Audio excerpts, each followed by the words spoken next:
evening, everybody. Welcome back to PSGL. George Morgan here and Jack Canal. All the lights are currently lit here on track. And it is go, go, go!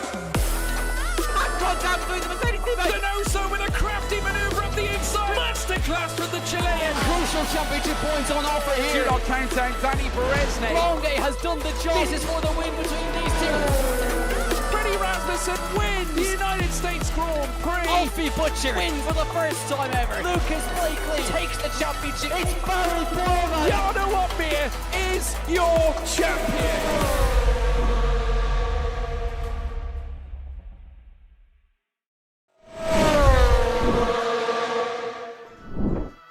Well, good evening, everybody. Welcome back to PSGL. We are back live for a double-header stateside with Las Vegas the destination for the final 4 rounds as well for the Premier Sim Gaming League's PC F1 Championship. George Morgan here, Jack Canal alongside me as always. And Jack, it's now down, I would say, to 6 drivers in the championship. Jarno Opmeer spearheading the way, currently sat on 84 points, a 28-point gap between he and Tom Manley. The big question is, well, can he close it out in the remaining races? I think Manley's going to put up a fight.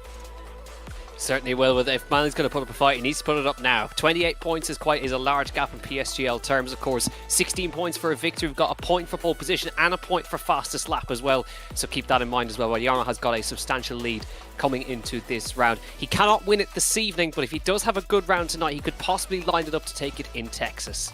Yeah, absolutely right indeed. I'm really enjoying the music that we have here as well. It's great. We've actually brought the theme music into the intermission box as well, which is nice to see. Also, it's to avoid any copyright strikes for those of you curious as to why we've made that subtle change. But yes, it is absolutely going to be sensational. We have got obviously some graphics to take you through as well, folks, just to obviously reiterate as to where we are. First and foremost, the calendar. We have already made our way through Bahrain, Britain, Japan, Jeddah, Belgium, Mexico, Austria.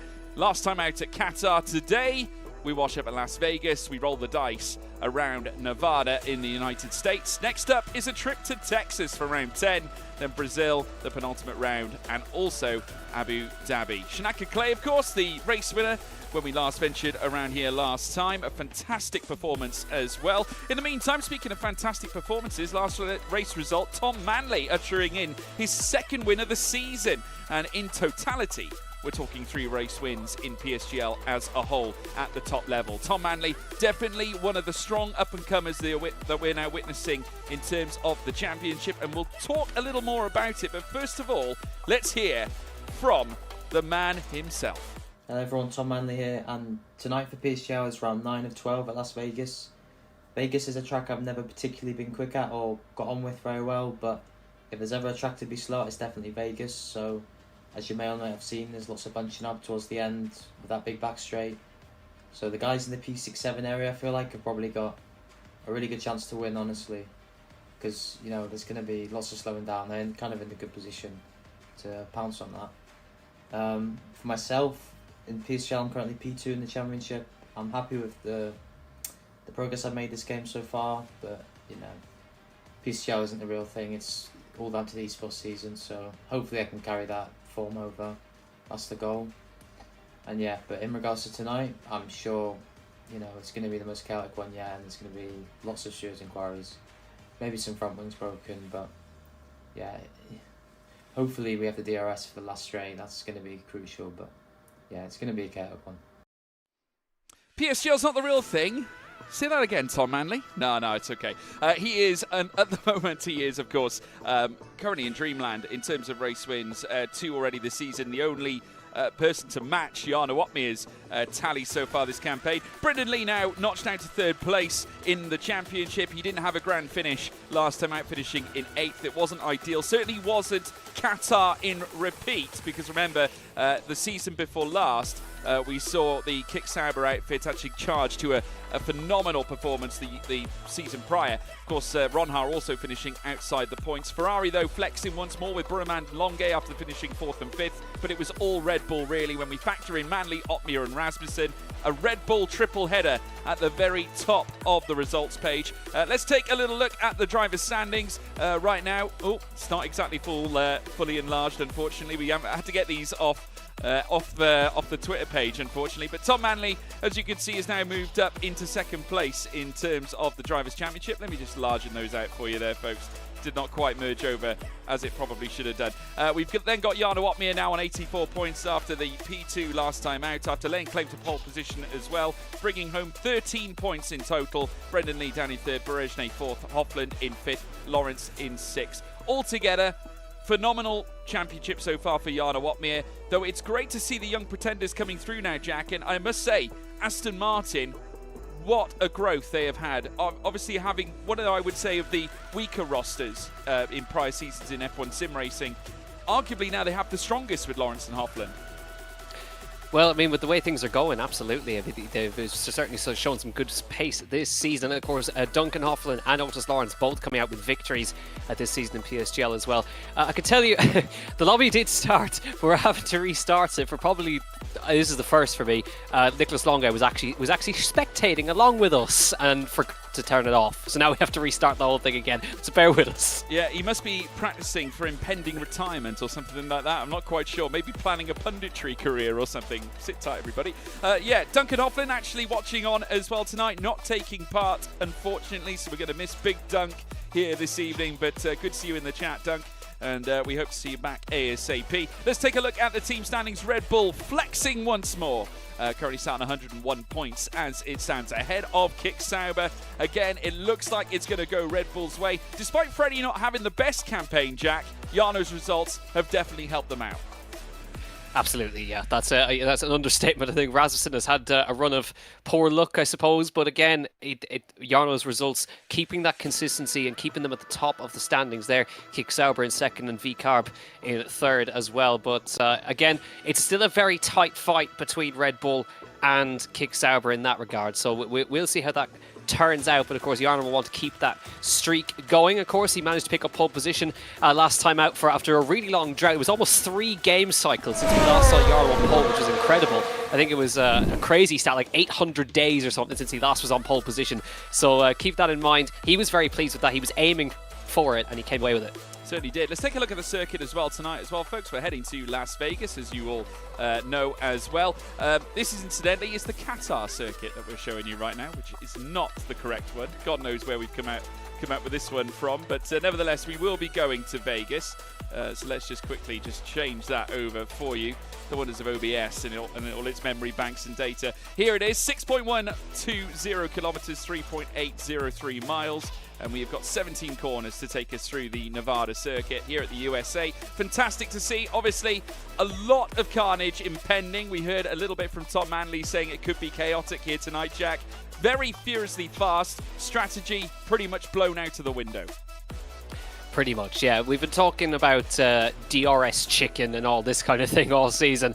There's going to be a lot of that here this evening with the drivers wanting to stay, again, in the tow, not wanting to lead. So I think we're going to see some of the games that we saw in Mexico in particular in the final sector. You can expect to see a lot of that today. So this may be a bit of a topsy-turvy Grand Prix, and it'll probably all come down to that final lap or so. But again, it's still all to play for, but I'm a little bit concerned about what we're about to see this evening. Yeah, I think it's going to get a little bit messy, Jack, but there is one man who can talk us through it, and we wouldn't be here without him, of course. It is, of course, Brendan Lee on one of his Lap Guide VTs.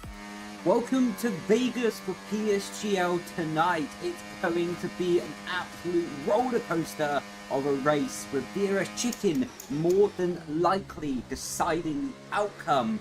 But qualifying will still be critical to nail your lap up against the balls, up against the white lines, trying to cut the curbing as much as possible.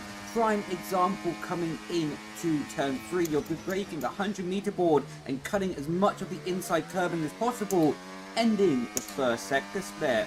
Straight line the braking zone at the 100-meter board, and again cutting the curb as much as possible on the inside of the corner, bringing the car to the outside close to the wall, and again cutting the curb and trying to minimize your distance around this racing track.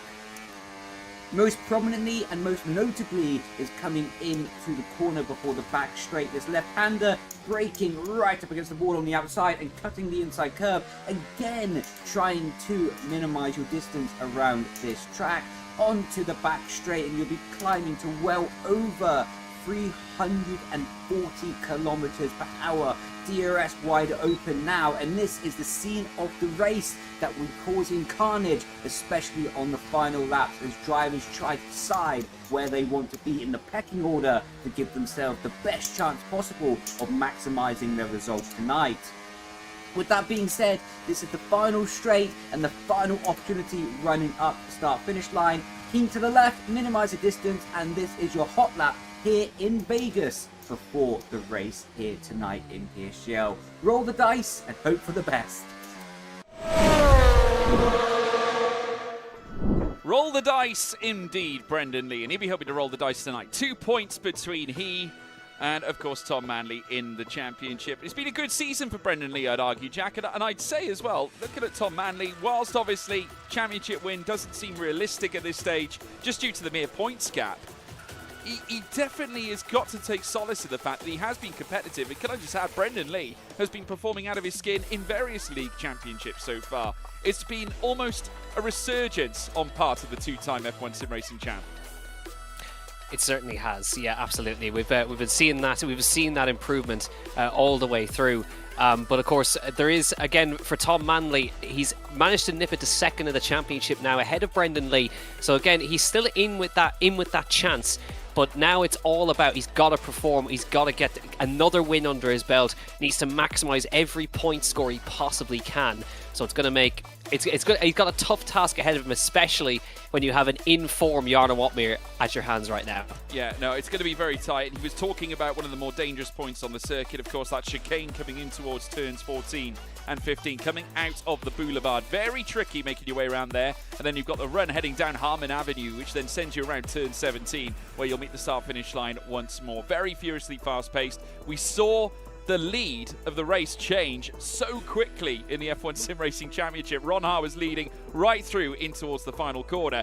Lost it all with two Ferraris splitting him straight away, with both Burmand and Longuet managing to make it a 1-2 for Ferrari. Now, we speak about not being able to strategize or give yourself, you know, an opportunity for a race win, but Ferrari executed it brilliantly. It was one of the best and most articulate performances from a team we have seen throughout the entirety of that championship, Jack.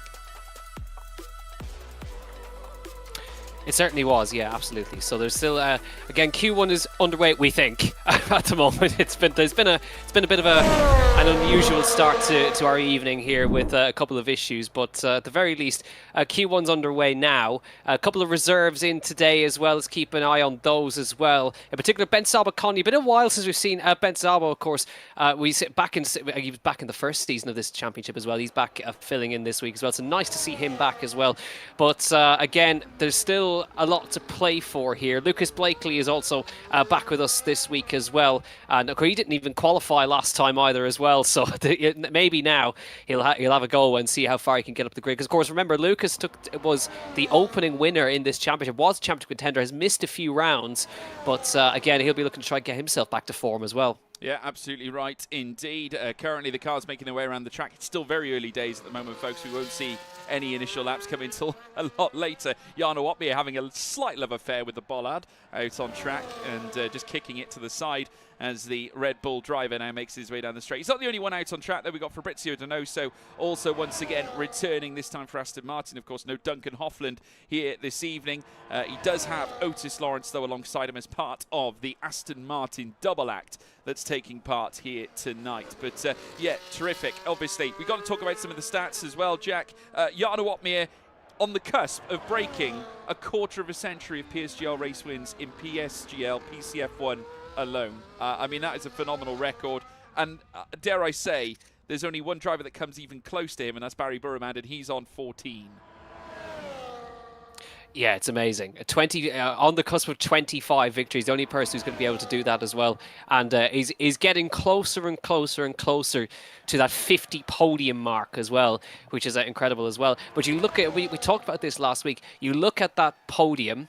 you look at at those win ratios, and then you look at the pole positions. I mean, they never really correlate. As far as we can see, that he's only got 8 pole positions, and out of that, has still managed to convert to almost 50 podiums. Yeah, amazing. 46 podiums as it stands. Could be 47 after tonight, which is truly exceptional. I mean, what's crazy, he's got 8 pole positions. We know that Jarno's, quali isn't his thing. It's all about the race, generally, as far as Jarno Opmeer is concerned. But he clinched his first pole last time out as Donoso now goes fastest with a 1:32.904. Don't read too much into it, folks. Intermediate tyres are out once again. But with Jarno, that was his first pole position of the campaign, which is unbelievable. But shouldn't probably be too amazed by that, because there's only one driver that's taken more than 1 pole this season. That's his teammate Freddie Rasmussen. Yeah, it is incredible. Like the run of pole positions, like nobody's had a consistent run of poles this season. But I mean, looking at that, we talked about it already. For Jarno to get pole was an amazing achievement. We know how quick he is as well. But keeping in mind that he had actually taken a pole position at all since F1 2021. So that game, which was 800 and something days ago, I think he had it up on his social media. So it was an achievement for him, and I think a huge confidence boost for him to get back up to pole position as well. So that's another box ticked for him this season. So now he's just got to keep that points scoring consistency going. He's got a 28-point lead. He can't win the title today, but he can certainly line up a championship win next time out in Texas. Yeah, we all think it's going to be around 2 races to go where he could yet clinch the crown. So keep your eyes peeled, folks. We're going to be in for a rampant couple of races. And we all know Jarno's love affair with Texas, Jack, because we look back at F1 sim racing. What even Alex Jake spoke about it in a recent interview with Traction, said it was one of his most favourite F1 esports moments was Jarno Opmeer's massive fight back at the very bitter end, where he converted what looked to be a no-hoper race into the best result possible, a victory out of literally nowhere. Literally, yeah, it was incredible. Again, it's that kind of classic Jarno Opmeer that we sort of expect to see all the time, is these fight backs through the field. But because his qualifying pace is now improved, we're not seeing those fight backs as much. But again, he does love Texas as well. We've seen so many fantastic victories from him over the seasons there, as it is one of his best tracks. But as well, guys like Alvaro Carreton go well there as well. So we'll keep again. Alvaro took his first PSGL win there in Texas back a number of seasons ago. So there's plenty to talk about in that regard. But again, we're still not in Texas yet. So we've got to focus on what's going on today in Vegas.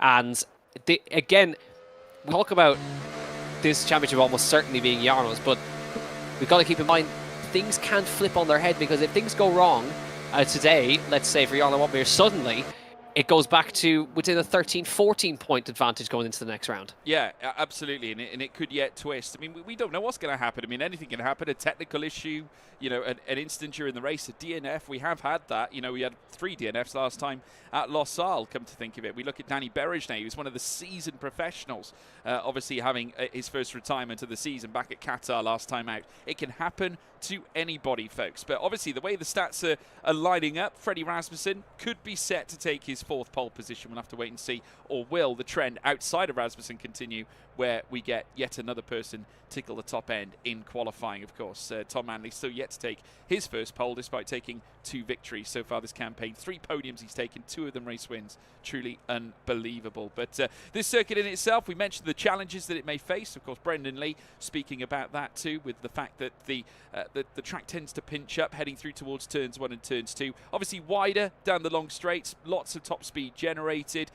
Generally, the slipstream is quite powerful as well down the straights as well, and the power of DRS is going to be ridiculous around a track like this, especially when we factor in the Las Vegas Boulevard. But yeah, since this track has been brought in, we've only raced here once in PCF1, and it was Shanaka Clay who took it, and which was quite fitting at the time, because he'd just been removed from his Williams seat just prior to that, and literally came out almost instantaneously and took a race win. So it just goes to show Vegas can throw up the odd Cinderella story, and I'm not just talking about the Whitechapel weddings. Absolutely, yeah. So that was certainly it was almost poetic, because I mean, Shanaka Clay had technically just gone through a divorce And there you go. Oh, He ends up with a victory there.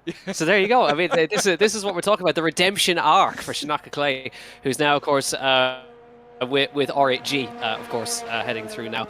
It's quite out on track. Cars are heading out for the first proper runs. We've only seen intermediate far, but again, yes, there is possibilities for an upset today. And of course, Thomas Ronar, of course, is not taking part in qualifying, so he's going to be starting from the back of the grid. So that's one contender who's already out of sync with everybody else as well.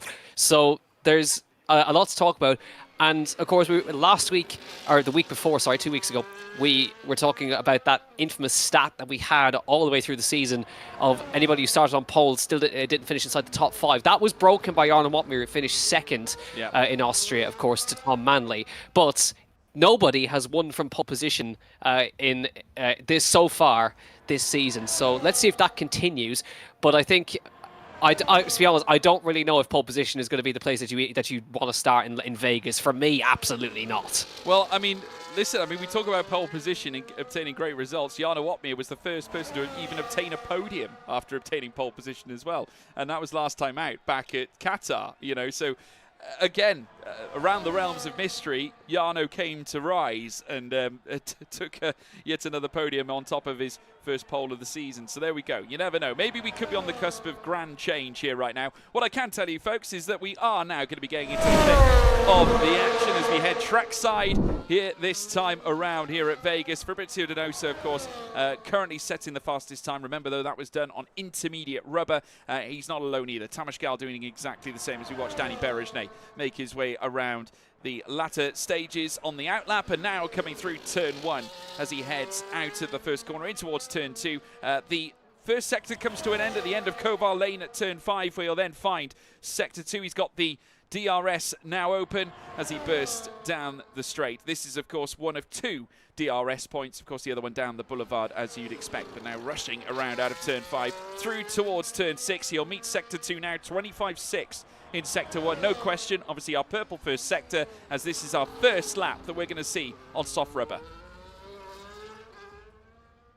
It is indeed, yes. This is the first representative times that you're going to see on the board. So, and again, remember that collisions and, of course, the slipstream are turned off as a result. So nobody's going to get any benefit from the slipstreamer here around Vegas, because if there was one circuit that they're going to benefit from it, it would be around here. So we will keep our eyes peeled on all of this action. It's all about being in that top 15. You don't want to be below 15th place, or you will be eliminated from this part of qualifying. So there's still, again, this is going to be very, very tight around here. We know, again, most of Vegas is flat out, so there's a lot that can go, even though that is the case, there's still a lot that can go wrong with the curbs, with the track extensions. You don't know what's gonna happen here in Vegas as Barry Bormand heads into the third sector now. Flat out, Danny Berejne sets the first representative time, 29.6. Barry Bormand and a rake of cars just behind him now as he heads towards the final corner here. Flat out once again, and it's all about, again, commitment here around Vegas. Flat out through the last corner, and he'll go to a 29.636. Expect these times to be incredibly close across the board. Yeah, Ismail Fassi as well, who would briefly set the fastest second sector. Has been ripped away, though, by Fabrizio Donoso. Might be Tamas Gal, in fact, but going forth fastest he goes. Obviously, Tamas Gal now making his way around the final corner as well. Like I said, second sector was purple, goes 8th fastest though. Otis Lawrence ushers in the fastest time. Ferrari working their magic once more though, however, as Otis Lawrence now remains on top with Lucas Blakely now sat in behind. And Lucas Blakely, we've got to talk about him as Rasmussen goes into 3rd fastest. He ushered in yet more superb performances in GB4, finishing the full campaign, and I have to tell you, definitely someone who should be getting a full-time motorsport seat given the performances he managed to dish out. Jarno Watmir just popping himself in behind Otis Lawrence, 129.557, and that places him just only well, dare I say, a few thousandths really away from Otis Lawrence. Fragments, in fact, Jack. Yeah, 300ths of a second between Otis Lawrence and Jarno Watmir. And then you look at Jarno Watmir and Lucas Blakely separated by 1,000th of a second. And then Tom Manley is also 1,000th of a second behind Lucas Blakely. So 2,000 separating 3 drivers there in 2nd, 3rd and 4th. And of course, it's Jarno Watmir, Lucas Blakely, Tom Manley. Brendan Lee in there in P5 as well. He'll be looking to try and get his I suppose, lesser chance of a championship back on track right now. He's still only 2 points behind Tom Manley, so he can try and at least put the challenge back once again, but they're going to be aiming to outscore Jarno Wotmere today, but Jarno's looking on form at the moment. So in the drop zone currently, Alvaro Caraton, Fabrizio Donoso, Istvan Pukki and Wilson Hughes, who are currently making their way around the circuit now as well, but they'll be looking to try get themselves out of that zone. Thomas Ronar, of course, is not taking any further part in qualifying, so he's going to be starting from 20th and last place, so there'll be no pole position on the cards for Ronar today. They'll be trying to come from the back of the grid, but Otis Lawrence once again currently the quickest, but that doesn't really mean much in this context. But you can see that the lap times again from first down to that drop zone is about half a second. Yeah, and also no laps fielded by the likes of Istvan Pukki or Wilson Hughes either. Fabrizio Donoso still remains on that intermediate lap that he had set. That's the best lap he's registered, that 1:32.904, which isn't too bad when you consider the gap between the softs and the intermediates around a track like Vegas. But it's Otis Lawrence on top, and he has retired from the session. Obviously feels that he has done everything necessary to proceed into the next qualifying phase. Brendan Lee now making his way back into the pits. It's quite fitting. We've got pretty much nearly all of our championship contenders, I would say, those that are in mathematical chance. Obviously a few others maybe flirting outside of the top 10, Jack, but looking at it on paper, I mean, when we look at some of the closest ones, the top 3 in the championship are all in the top 5. Yeah, that's where they need to be. That's where they need to carry on, scoring consistent, well, keeping themselves in that qualifying fight, and they needed to get a lap on the board that was good enough to get them through on one run, because, well, you never know, you might need that extra set of tyres later on as well. So that's what they're aiming to do, and so far they're looking good. Otis Lawrence, Tom Manley, and interestingly the Ferraris have decided that they feel that they're safe, as does Freddie Rasmussen. Now they're only separated by 0.06 of a second respectively, and then you have Danny Beres and Ishmael Fassi, who have set identical times in 9th and 10th. So I've questioned Longue and Borman before on their, again, deciding to retire very early. But we'll wait and see. Are they going to be safe on that, or is everybody else behind them going to improve? Because, again, for Borman, I suppose what he's thinking is that he's going to need 8 people behind him to improve, to bump him out. But that's still a possibility. It is. I mean, I must say, when I saw them retire, I was quite surprised myself. So I wasn't really expecting them to jump, that early as such. But yeah, surprising indeed. Danny Berejne is making his way out, and you'd fathom that he has a great chance of leaping himself higher, maybe even joining the realms of Lucas Blakely, maybe even going fastest here in Q1. But Otis Lawrence flexing his muscles once more at the top of the tree.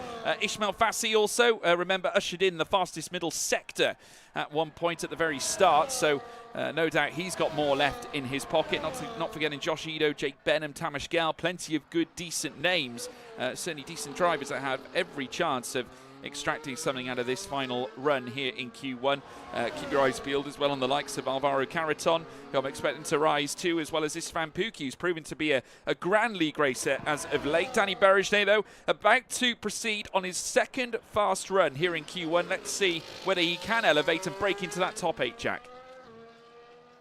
Yeah, this is a big lap now for Danny Berejne, coming around turn 2, then flat out through the first Sector 1 split. Sector 1 is over in a flash around here in Vegas, down the first of the long straights, apart from the, of course, start-finish straight, hard on the brakes into the right. You see the Las Vegas sphere on the left-hand side as he comes through. He's 7 thousandths down on his best time in the first sector, so he's going to be hoping to pick up time in Sector 2. A little bit more of a technical section here, the slowest part of the lap. Taps the wall slightly as he turns into the left-hand side, so that may have cost him a tiny bit of time here as he comes down into this long, sweeping S section here, through the right and through the left, and then hard on the brakes into the next left-hander.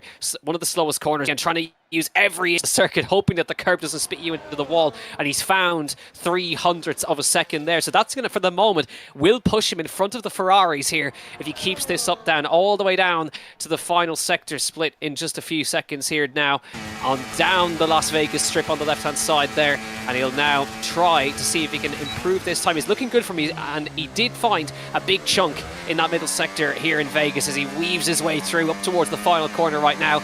just looking to secure himself safely into the next part of qualifying is Danny Berezne, heading into the last corner, flat out, of course. Path of least resistance crosses the line, goes 5th fastest, and that again found a big chunk there. Yeah, fantastic lap there from Danny Berezne. Also major improvements on part of Istvan Pukki. Went purple in the first sector. Second sector was decent as well. Goes second fastest, just behind Otis Lawrence. So grand improvements there from him. We got other cars coming across the line as well. Alvaro Caraton looking to improve. What about Benjabo Konyi, who comes up towards the line as well? He's out. He's out, as well as Wilson Hughes as well. Here comes Caraton, looking to lift himself out of obscurity. Yes, 13th fastest. He relegates Tamas Gal. Jake Benham as well on the cusp of losing out. Is Donoso going to silence him on this occasion? It looks like he's still on a fast run. Still something to answer here, as now Tamas Gal, one of the final 2 remaining to settle the end of Q1. Will he knock out Jake Benham? Yes, he will. Tormala now on the cusp of losing it as well. The question is, can Fabrizio Donoso Delgado do that to him? Yes, he can. 9th fastest for Fabrizio Donoso. Fantastic job from him at the very death to get out of Q1. A fantastic display at the very last moment. But Ishmael Fassi notching together the fastest lap. We just missed that at the brief point. He is now ahead of Otis Lawrence. We've got Istvan Pukki in 3rd, Jana Watmere 4th, Lucas Blakely then further down, Tom Manley. Quite a different order, in fact. The Ferrari's now dropping down. Tormala's out, Jake Benham, Benjabo Konyi, Wilson Hughes, Thomas Ronhar, of course, disqualified from qualifying, Jack. Yeah, so big job there by Ishmael Fassi, but of course Otis Lawrence, Jana Watmere and guys like Tom Manley all did their runs on the first attempt. And as you can see, gaps around here so marginal, 0.2 of a second covering 1st to 15th and less than a 10th between again, less than a couple of hundreds between the top 5 there. So really close. Ishmael Fassi quickest, but did have to do 2 runs to do that. So keep that in mind as well. Otis Lawrence first run, Jana Watmere on the first run as well. So they'll have a bit of an advantage heading into Q3 as well. But they're all safely through, and of course, all our championship contenders made it safely through. Yeah, they certainly did. Q2 now about to get underway. The timer now ticking. And fantastic clutch laps there on offer, and great effort from Fabrizio Donoso as well, who hasn't had his own way. It's been tough for Fabrizio. Obviously, someone we would have seen at the top back in years gone by, but nevertheless, great to see him return and looking strong here this time at Vegas. Istvan Pukki as well pulling out a clutch lap as well. It's interesting to note that was Donoso's only valid run on soft tyres, Jack. So he left his very best to the very last. And my God, didn't he need it? He certainly did. Great performance. Delivered it when he needed, did Fabrizio Donoso. Both Aston Martins making it through into Q2. So that's a good effort from them as well. Wilson Hughes exiting, of course, for McLaren. So Lucas Blakely getting through on that one. And again, disappointment for Jake Benham. Goes out in Q1 and he'll be very disappointed with that as well. So Danny Berezne getting through in that one as well. So it's kind of maybe no big shocks there, apart from maybe Jake Benham as well in that regard. But of course, Thomas Ronhar as well, he'll be starting from the back of the grid. So that'll be one to keep our eyes on, see how far, if he can make any ground on that.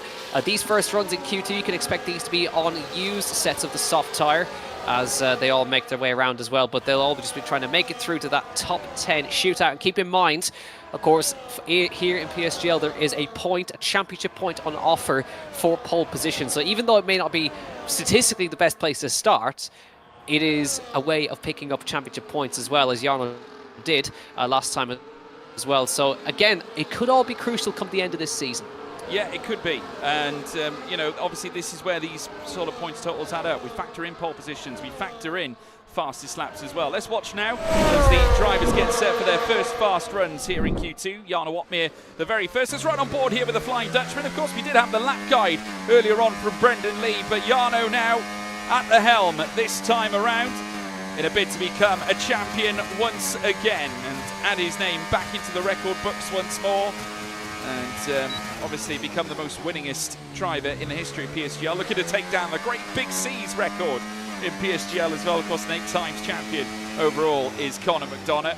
But obviously now we're witnessing the era of the Flying Dutchman, as it has been now for quite a few seasons, coming out now of the very tricky technical section out of Sector 2.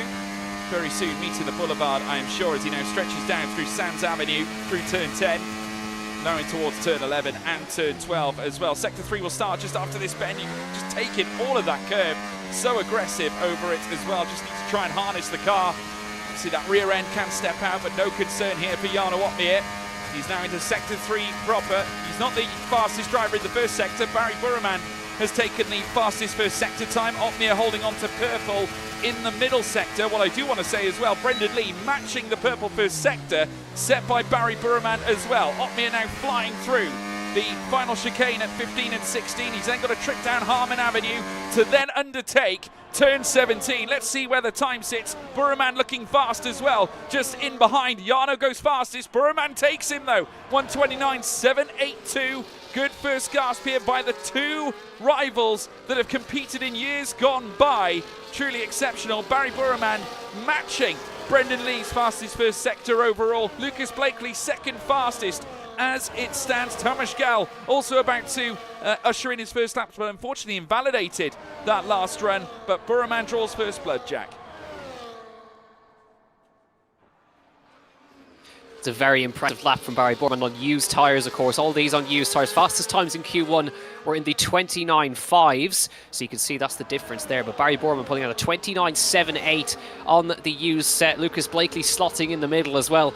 Then in front of Jarno Opmeer there. So there's three former PSGL champions in the top three there. Barry Burman, a one-time champion. Lucas Blakely, a one-time champion as well. And of course, Jarno Opmeer, a multiple PSGL PC champion as well, on course to equal Big C's record of 7 titles. Let's see if he can do that, but we will wait and see if that will be possible. Brendan Lee backed out of his lap at the very end, but he was on course as well. Rasmussen 30.1 on the used set. So again, these are not representative lap times, but they do give a good indication of who's got it hooked up, and Lucas Blakely looks like he could be a little spanner in the work here. He could well be. I just want to reiterate, Big C, I was bigging you up for that for those 8 titles. It was in fact 7. You're absolutely spot on. But there we are. Just me, a courteous favour that I was throwing out to you, nevertheless. But still a legend of PSGL, no less, as well. Not just the owner. I'm not just saying that because you're my boss. But yeah, looking at this on paper, 9 minutes and 50 to go here in Q2. Barry Burman in control and in charge. And the energy light flashing on the rear as he brings the car straight into the pits. 9 minutes and 40, like I said. Very soon we'll witness the second laps, the second runnings before we bring it into Q2 in itself. But it's Burman, Blakely and Opmeer. 3 legends of years gone by. You can factor in Carreton and Rasmussen into that. Just look at that top 5 as it stands. They've been in the F1 sim racing scene now for quite some time. Let's wait and see what can occur. Nicholas Longue also looking to try and usher in something a little faster, but being in the 130s, you can bet your bottom dollar he'll find more than that on a fresh set of soft tyres. Further down, of course, we can't factor out Tom Manley, second in the standings. Istvan Pukki, who we know can perform without any question, ushering in his new era as a Mercedes driver, taking over the seat once belonging to Jarno Opmeer, who now sits at Red Bull alongside long-time rival and now teammate Freddie Rasmussen. As now the cars make their way back out onto the circuit, this time Pukki, Manley, Berejnay, Lawrence, Ido going out first. Rasmussen joining them, as does Carreton. Integral now that those that have not set laps usher it in now here, Jack. I'd imagine now the gloves are off. They'll want to take those used tyres off and set some fast runs. Yeah, these are going to be some fast runs here that you can expect. Danny Berejnay is leading that charge as he heads down through Sector 2. He'll be looking to get through the next part of Q3. It's a crucial laps now for Tom Manley and for Brendan Lee. Championship contenders, of course, they need to get through to this next part of qualifying to, again, make sure that they have a decent chance of at least challenging or attempting to challenge for this championship. They've got to get through and get every position that they can. Every car out on the circuit right now. And Danny Berejnay is the first car who is on his way towards the first proper runs of Q2. The fastest time we saw in the first part of qualifying was a 1:29.5. It was in the low end, of course. So we will expect to see those times again, possibly dipping it again even lower, and that is what will be required to get through into the next part of qualifying. Danny Berejnay then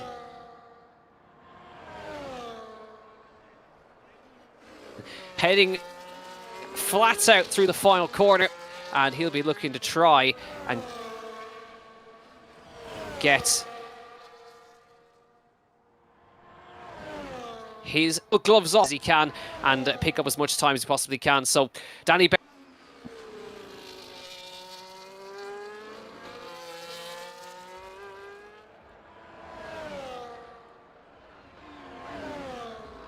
Yeah, Berejnay now heading through the middle sector. Now looking to try and usher in his fastest laps as we now watch him head down the Sands Avenue section towards turn 10, turn 11, turn 12 coming up very soon as well.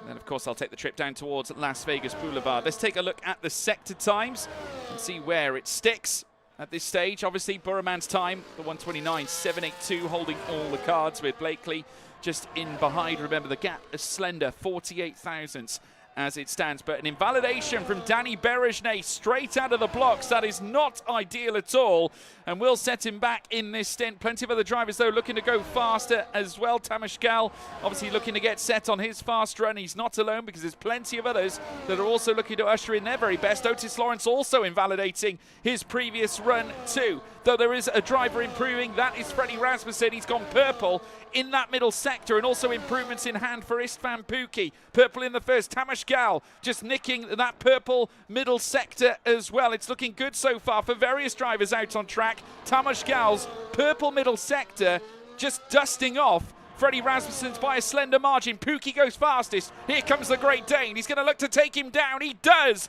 Brilliant lap there from him indeed. Otis Lawrence obviously not improving on that previous run. We got Ishmael Fassi coming down the straight, and he is over half a second up as well. Tamas Gal coming around the final corner. Purple in the middle sector. Fastest here now with 5 minutes and 30 to go here in Q2. Great display from the man representing R8G. Let's wait and see, though, how the others perform. We do have a few others. Brendan Lee also on a personal best, coming through the final corner, but only enough for 11th fastest. Should he stay there? That's Invalidation City, Jack Canan.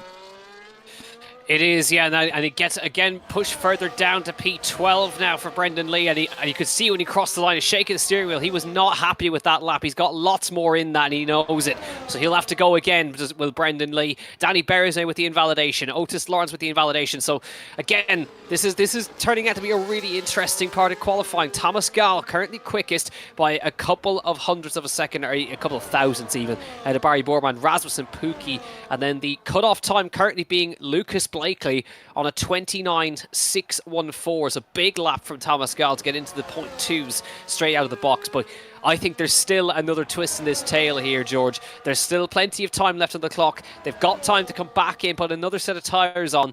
It's going to be a frantic dash to the line, and for Brendan Lee, he's got to find time, and nobody knows he's got more. Yeah, he certainly does. There's definitely more in the tank here for Brendan Lee. Might have been the case that just setting that banker, just getting himself teed up. Obviously, he can't use this as a banker now. P12 will ensure he goes out come the end of qualifying. Needs to dig something out now in the final 4 minutes that we have left here in Q2 in order to make it into Q3. Remember, he's in the championship equation coming into tonight with 54 points against his name. He's only 2 behind Tom Manley, who ripped the second place in the championship that he's been holding so dear for so long now through the course of these rounds that we've already witnessed. We've already concluded 8 rounds of racing here in PSGL. This is our 9th running. Jarno Opmeer, of course, regardless of where he finishes, he will still retain the championship lead. It doesn't matter so much for him, but obviously as far as he's concerned, to make sure of the championship, to at least give himself a great opportunity to take it away from the others and ensure himself in a position where he can become champion again here in PSGL. He'll want to make sure he digs deep and also strikes out a brilliant performance. But needless to say, at the moment, Tamas Gal's time of a 129.298, unsurpassable, and no question as to why he's retired. That was a stonking lap. Really was, yeah. Again, he's the only driver in the 0.2s, and a really impressive effort from Tamas Gal. And you'll have Barry Borman, I'd imagine, may also decide to retire as well. Freddie Rasmussen possibly as well. Does Jarno Opmeer feel safe on the 29.4? We'll wait and see, but again, probably should be safe on that. But big laps on the board now, that what we're expecting from Brendan Lee and from a few others such as Danny Berezne, Otis Lawrence again. He was second fastest in Q1, and he'll be looking to try and get through again on a single run. He won't do that this time, of course. He's going to have to go again, and he's on his way out now. Isfan Pukki's retired on the 29.370. Tom Manley not feeling as safe, and he's deciding to come out again from P5. So this is the sort of the tell already, as Danny Berezne leads us out.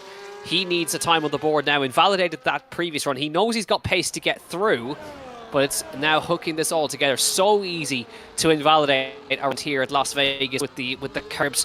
You want to use them as much as possible, but even a slight extension, and that's your lap over and done with. So he's got to keep it between as much as possible. Interesting enough, Barry Borman and Freddie Rasmussen, they feel they've got to come out again as well. So everybody except Isfan Pukki and Thomas Gall are coming out again. Thomas Gall, you would imagine, is safe. But again, Isfan Pukki is going to hope that his decision was correct.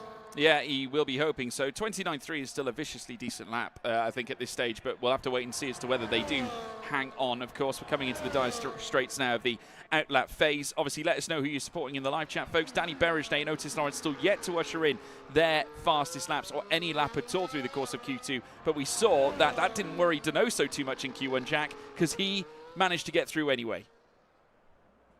He did indeed. So Donoso currently in at the moment, so he'll be waiting and hoping that he can find some improvement. Danny Berezne begins his Q2 lap. He's got to get this one right. He's only got one attempt as he comes through turn 1, turn 2, and holding that fifth gear for as long as possible through turn 2, and now heading down the long straights at the end of sector number 1. DRS, of course, will be enabled. Gets on the brakes again, turns it into the right-hand side. Las Vegas Sphere on the left, and again grazes the wall on the exit. He has put together a decent sector 1, 25.5 in the first sector, but of course he's got no reference as to how that would be compared to, but he hasn't got a delta to drive through. So he's going to be hoping that this is going to be good enough to get himself through to Q2 and maybe cause an upset here as he comes now round this snaking S section again, thinking about the braking for this tight left-hander and using as much as the curb as he dares, but that's an invalidation. Berezne's going to be out. Yeah, Berezne out of qualifying, an invalidation straight out of the blocks coming in towards sector 3. That is going to upset the apple cart, and now next up is Otis Lawrence, who incidentally has gotten purple, at least that's what the map says, though I will say this, it's a personal best still for Otis Lawrence as he now looks to burst down the long straight in towards the final chicane at turns 14 and 15. A major shock here in Q2 as the Hungarian Danny Berezne invalidates his final fast run here in Q2. He is out. There's 4 spots remaining in the elimination phase. Here comes Lawrence heading down the straight now in towards the final corner at turn 17, rounding Harman Avenue. What's he got left underneath him as he now crosses the line? Enough for 5th fastest and surely safety, but let's wait and see as to who else can make it through as well. Tom Manley goes fastest, Jack. Yeah, now here comes Ishmael Fassi crossing the line now for Ishmael. Goes 5th fastest as we wait now for more to come. Ito's invalidated. He's going to be out of qualifying as well. So still more to come. Carroton, can he make it out? Yes, he can. Promotes now Donoso into the drop zone. Lucas Blakely now also on the cusp, as is Jarno Watmir. Here comes Blakely, only good for 11th fastest. Jarno still on the cusp here. Is he improving? Yes, he is. Donoso, though, could cause the upset here as he heads towards the final corner now. Barry Boorman goes quickest. Donoso through the final corner, not enough to get through, but it's all now to Brendan Lee. He's in the drop zone. He's on a big improvement here. Lee goes 10th for the moment and just sneaks through and eliminates Nicholas Longue from Q3.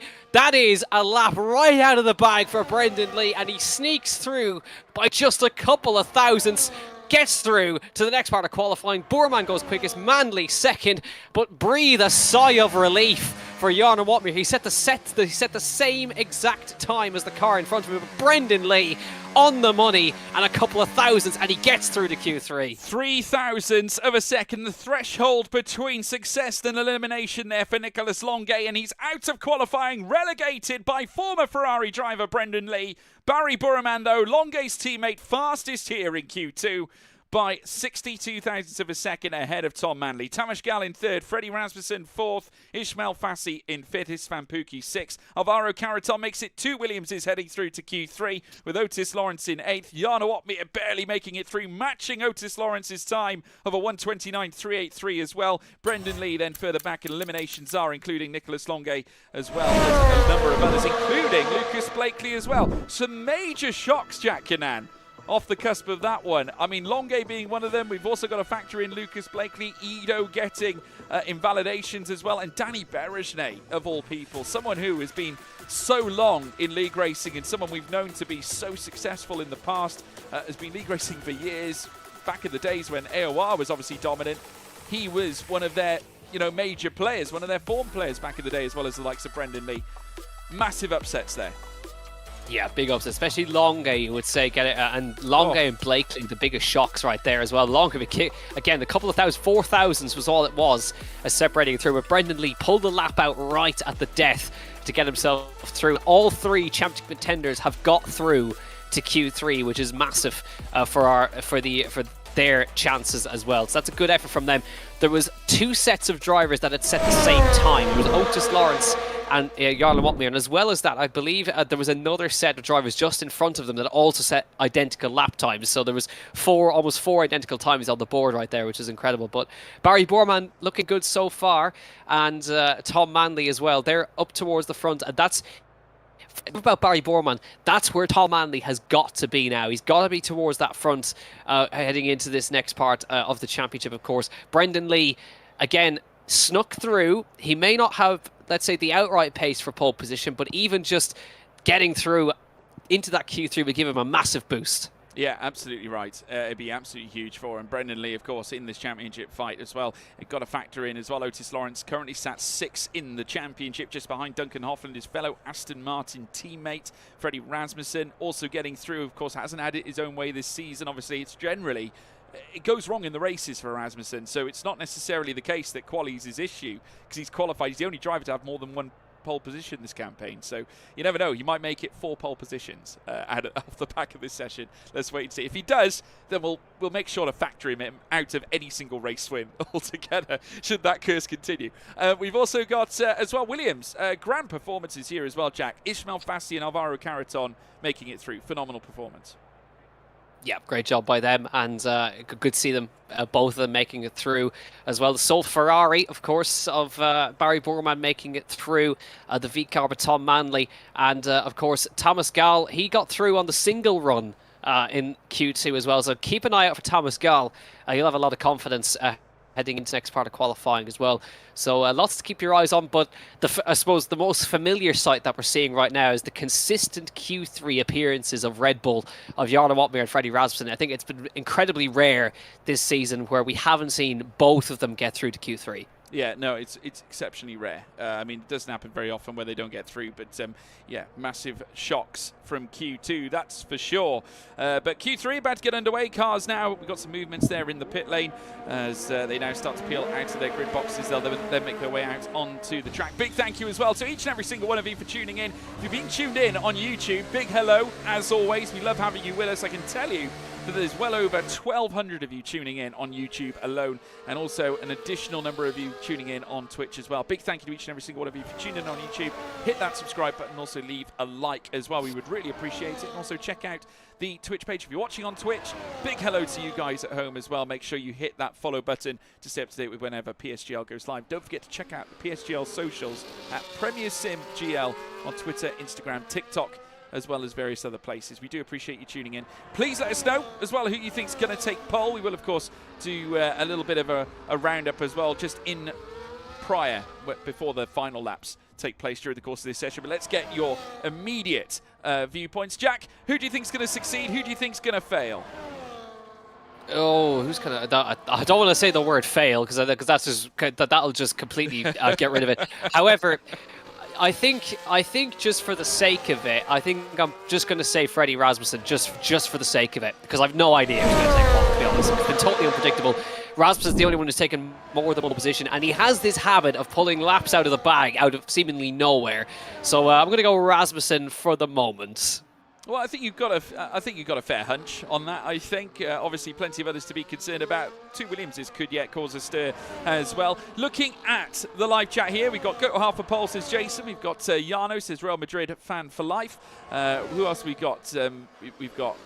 Come on, guys, keep them coming. My pole position prediction will be Tommy the Manly. Incredible. Thank you, Alfie Loves F1. We do appreciate that. TG saying Tamas Gal for pole. I hope TG doesn't mean Tamas Gal here at this point. Keep them coming, everyone. We want to hear from you. We got Brendan says Brian Morris. Tamas Gal says Phoenix Silver. Otis out of nowhere says F1 Piarbs, as well as Otis for pole says Jordan Ronaldo. Someone has come out with as well. I don't think CR7 is with us tonight. So there we go. Barry for pole, to be honest, is Jason. We got Otis says Stephen Kroot as well. Buraman says Ville Kapanen. Apologies for getting your name wrong, sir. Kuba Sturik as well for Otmir. Gotis Lawrence says Tom. Tormula Pole says Nuwa Yelikorpi. Well, we'll wait and see, won't we? Unfortunately, I don't think it's going to quite happen for Yoni Tormula, though I would love to see it. We'd all love to see a Yoni Tormula pole, but unfortunately I don't think it's going to happen today. And obviously a Ronar pole can't happen either, because he's going to be starting from last on the grid today as well. So he'll be got a lot of work to do from back there, but we'll see if he can pull off something. Who knows? Maybe there might be a totally random wet condition race that could spring upon us here in Vegas. Very unlikely, but we'll wait. We shall wait and see. Ishmael Fassi then, the first car to get us underway. The first runs of Q3.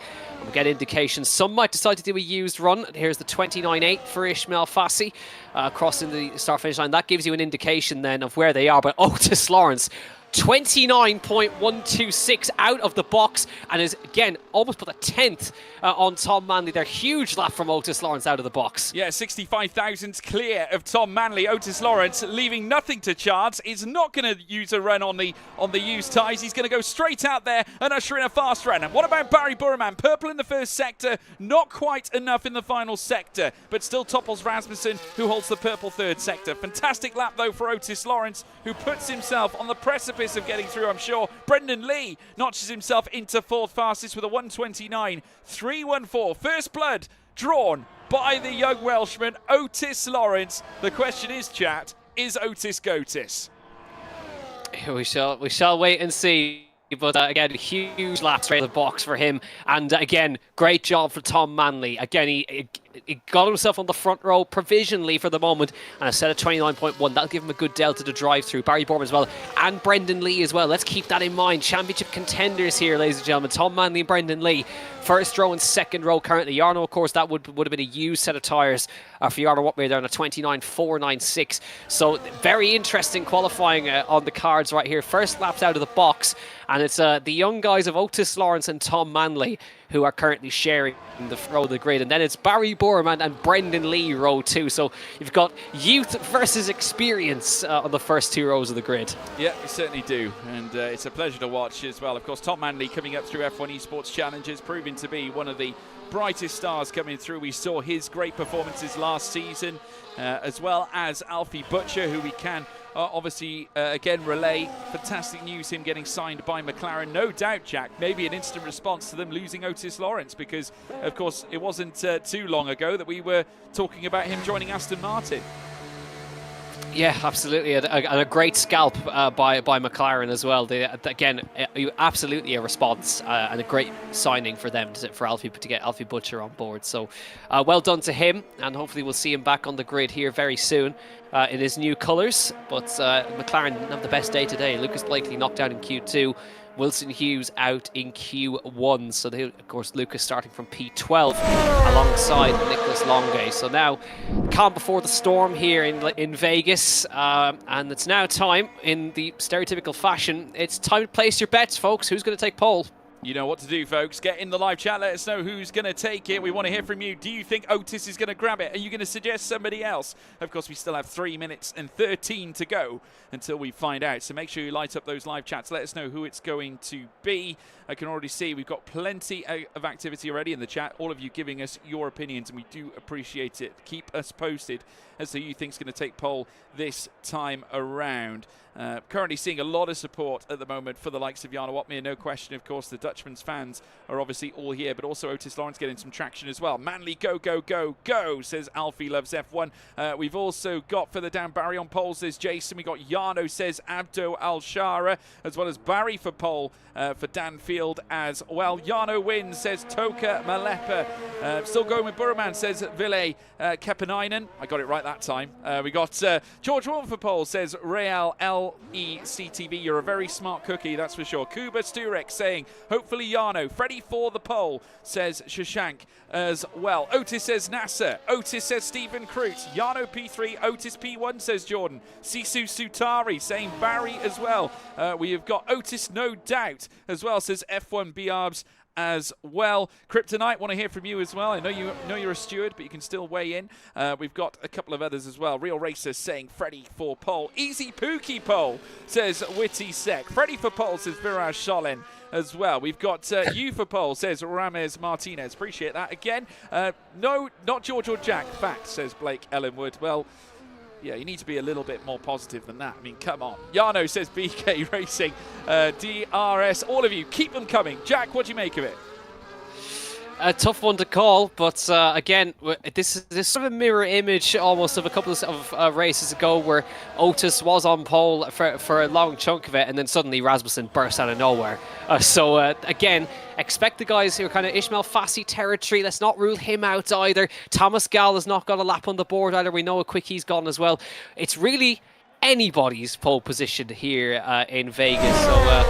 So it's again a game to play, and we'll see who's going to win it. Barry Borman will be the first car to get us underway. They're leaving it quite late, of course, to get across the line here. As Borman again now heading towards the final corner in his Ferrari. He's currently third fastest, and he has the most pole positions of anybody. Or well, again, one of the most actions here in PSGL, and he's looking to add to that tally as well. He's the closest driver. Diarlo Watmir on wins as well, and trying to get his Ferrari on pole. Here he comes through turn number 2. DRS open down towards the Las Vegas Sphere, and he'll be looking to try and gain as much time as possible, even less than a tenth of a second with him in front of Tom Manley, and see if he can find a big improvement through the later part of the lap. Crossing now, again, 100th up in the first sector for Barry Borman, looking really good so far, but he's got to nail this middle sector. And again, we've seen plenty of invalidations so far here in Q2 and Q1 to boot as well. Here he comes now towards the S section, the slow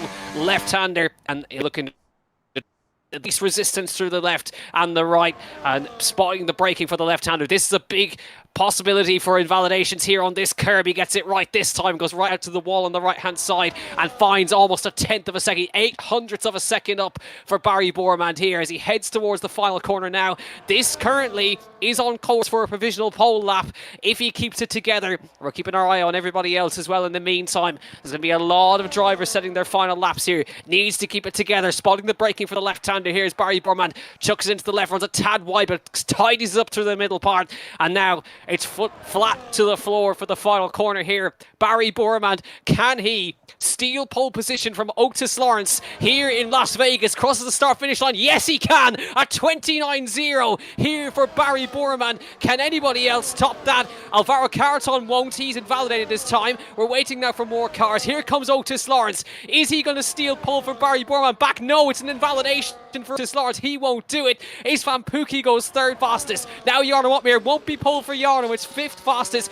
Ishvassi's on the front row. Tom Manley coming through the final corner now. Does he have enough in the tank for pole? No, he doesn't. Brendan Lee, he got sixth fastest. Then it's Thomas Gall who crosses the line. We didn't quite get what he got there in the end. It's P7 for Thomas Gall, but it's Barry Borman once again back on pole position for Ferrari. Yep, 13 pole positions in PSGL PCF1 competition for Barry Borman. 85 thousandths faster than Williams' Ishmael Fassi. The artist is back as well on the front row of the grid. Just ahead of Otis Lawrence, who invalidated that final run. 86 thousandths between the top three. Istvan Pookie in fourth, Tom Manley in fifth, Brendan Lee in sixth place, Tamas Gall in seventh, Jarno Watmir in eighth, Freddie Rasmussen ninth, and Alvaro Carreton in 10th place. We'll be back after a short break.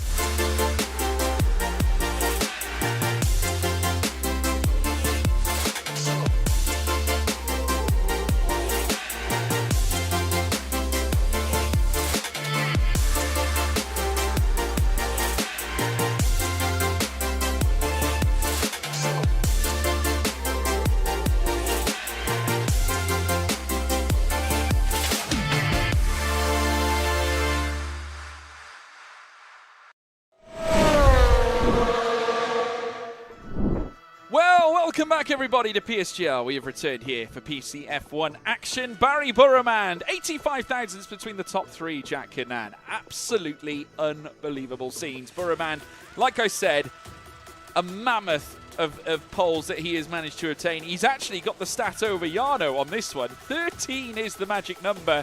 Jarno only managing to amass 8. The only driver that's actually even close to him. In fact, incredible news, he was actually joint with Ronhar on 12 poles leading through to tonight. He's just made it 13. He now has the most poles in PSGL PCF1 history, Jack. Record breaker, Barry Borman, most pole positions, 13 of them for him. So great job. I think the biggest thing to take out of that qualifying, of course, is Brendan Lee and Tom Manley both out-qualified Jarno Watmere. So already they're off to a good start when it comes to trying, at least, to get the gap a bit smaller. Jarno, of course, qualifying, Brendan Lee qualifying 6th, and Tom Manley qualifying in 4th. So that's a good job from them. That's, again... But qualifying is not the be-all, end-all, as we have seen. And we know, in the case of Barry Borremand, I wonder how many times he's heard it. Pole position so far this season has been completely cursed. Nobody has won from pole position. The highest somebody has finished is 2nd, and everybody else has finished outside the top 5. So there's not a great record for pole position. And in reality, being the lead car here around Vegas is not... as we've seen, is not the move. I think it goes to show as well, testament to the driver's quality with the fact that we have had, or certainly we've got a point where we've had so many seasons in PCF1, Jack. Season 27 is, of course, where PSGL PCF1 first started, and the highest number is 13 from a driver. I mean, it just goes to show how spread out that number really is in amongst various drivers that have obviously proven themselves in years gone by. I mean, if we look back at the history and look back at the numbers as well, Otmir's got poles, Lee's got poles, Berejney's got poles, Lawrence, Blakely, as well as Ronhar. We speak about Burrowman, he's on pole again. Rasmussen, as well as Tamas Gal, who's got one. Tomek Paradzic has even got one against his name. Truly fantastic scenes. And it's wonderful. It's exactly what League Racing can do. It's anyone's, it can happen. Anyone could obtain pole on their best day, which is the beauty of racing. It is, yeah, indeed. But you are right. With the amount of races that we've had, for the most to be 13 is incredible as well. But I think it puts into perspective the impressive nature of Jarno Watmere's stats as well. When you look at the amount of podiums he's got 46 podiums out of the amount of races that we've had is incredible. And again, for the closest person to him is the man who's on pole this evening, Barry Borman, who has 29 podiums to his name, and they're way out in front. And you can see those two have dominated this league racing scene for so long. Everybody else is all in single figures. They're the only two in terms of wins, and indeed, well, in terms of wins, they're the only two who are in double digits. Yeah, truly unbelievable. Yeah, they are the only two drivers that are in double digits at this stage. And we look at, of course, two drivers in double digits for poles, obviously that being Ronhar and Burrowman, and you've got two drivers on double digits in race wins with Otmir and Burrowman. So Burrowman, the only driver that's got both poles and race wins in double digits. Well, that's another stat for you as well, folks. Incredible. Yeah, it's going to be great. Obviously, looking ahead to tonight, obviously a lot of mystery. Let us know in the live chat as to who you think is going to take victory as well here this evening. We've got a fantastic grid, a fantastic lineup, some major shocks from Q2. We could see some twists in strategy as well, Jack, especially from those that got eliminated in Q3. Also, quite a few big players in Q2 as well. I'm expecting some twists. Yeah, absolutely. We can definitely expect some twists and turns. Even if the track itself doesn't have many twists and turns, in terms of storyline, we're gonna see plenty of it today. A big race in terms of the championship for Tom Manley and for Brendan Lee. They've got to at least try and put some slight bit of pressure on Jarno Watmere. He's got Jarno Watmere coming into this with a 28-point lead over, of course, Tom Manley, who's second in the championship, and 2 points back from him is Brendan Lee. So 30 points is Brendan Lee's deficit to Jarno. So he's got a big job to try and bring that down. But again, we've seen so much happen in league racing this season. We've seen so many upsets. We only had a repeat winner after I think about 6 or 7 rounds. So it's been a really up and down roller coaster season in that regard.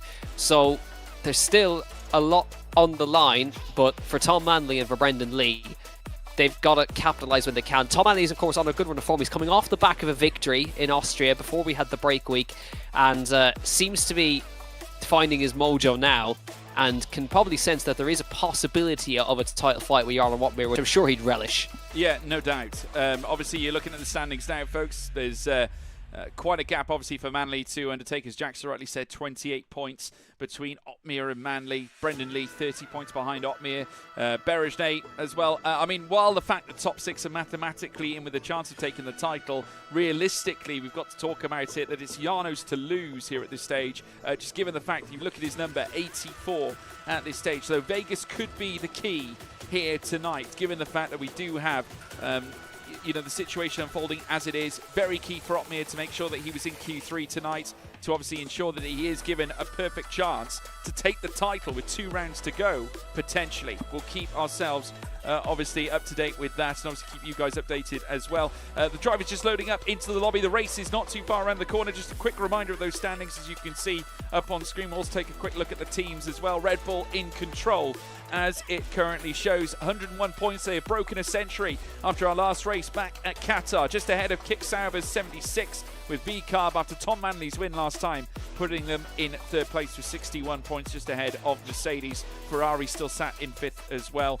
But yeah, phenomenal indeed. We wait and see now as the drivers get set ready to race. Take you through the track map as well once more. This is the Las Vegas Strip Circuit. We have 6.120 kilometers, 3.803 miles to take you around. It's going to be a phenomenal battle right through. Let us know in the live chat as to who is going to win this one. We want to hear from you folks. We're going to head trackside now. Jack, I want your prediction. Lay it on the line. I am going to predict absolutely nothing, because it's gone wrong every time. Well, no, here's what I'm going to predict. I'm not going to predict a winner. I'm not going to predict the podium, let's say.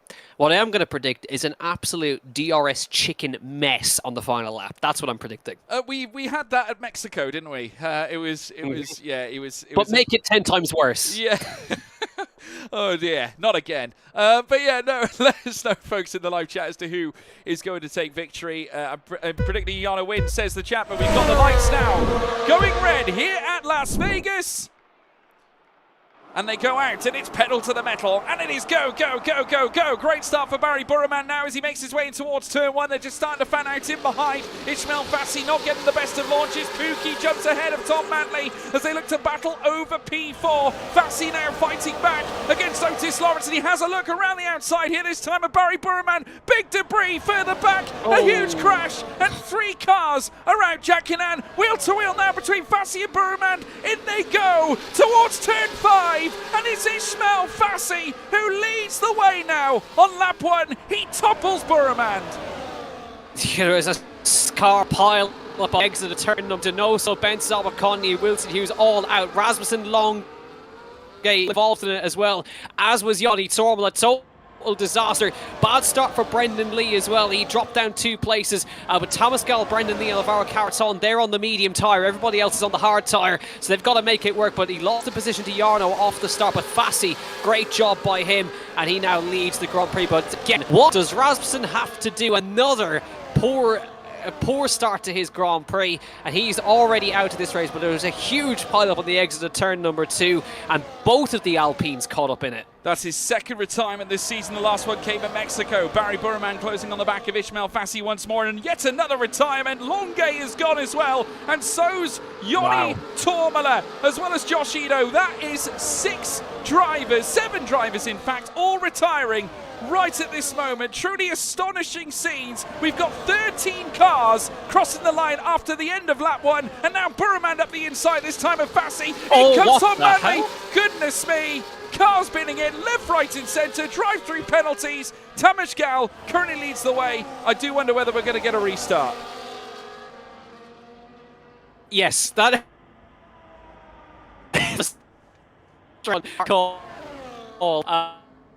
That's That is probably the most DNFs that you're ever going to see in a PSGL race ever. So that was entertaining. But yes, there was a restart. Freddie Rasmussen was out of position on the start. That's why we're restarting. Okay, folks. So don't worry. Don't worry. It looks like open lobby shenanigans. What it actually is was a mistake in the grid formation. What we can tell you, Danny Berejnay has just won the Grand Prix. Congratulations to him. Congratulations. Well done, Danny. Yeah, well done, Danny Berejnay. Unbelievable. Phenomenal stuff. So yeah, folks, do not worry yourself about it. That's stream over. Broadcast over. Congratulations, Danny Berejnay. But yeah, no, honestly, just brace yourself, folks. We will be back with more action. We're gonna go back to the intermission. Obviously, get set for yet another grid repeat. Only in PSGL, Jack Canan. Oh, I'm actually crying. It just came out of nowhere. Oh my god! What a drive from Danny Berejnay. 15th to the win. Jake Benham 17th. I mean, can't complain. I mean, that was just incredible. Sorry, but yes, Rasmussen was out of position on the start. He was supposed to be P9. I think he started like 16th or something. So that is why we are restarting. So in case you were wondering why we had the Red Bulls, Freddie Rasmussen decided to straight line everybody in the first quarter, then there you go.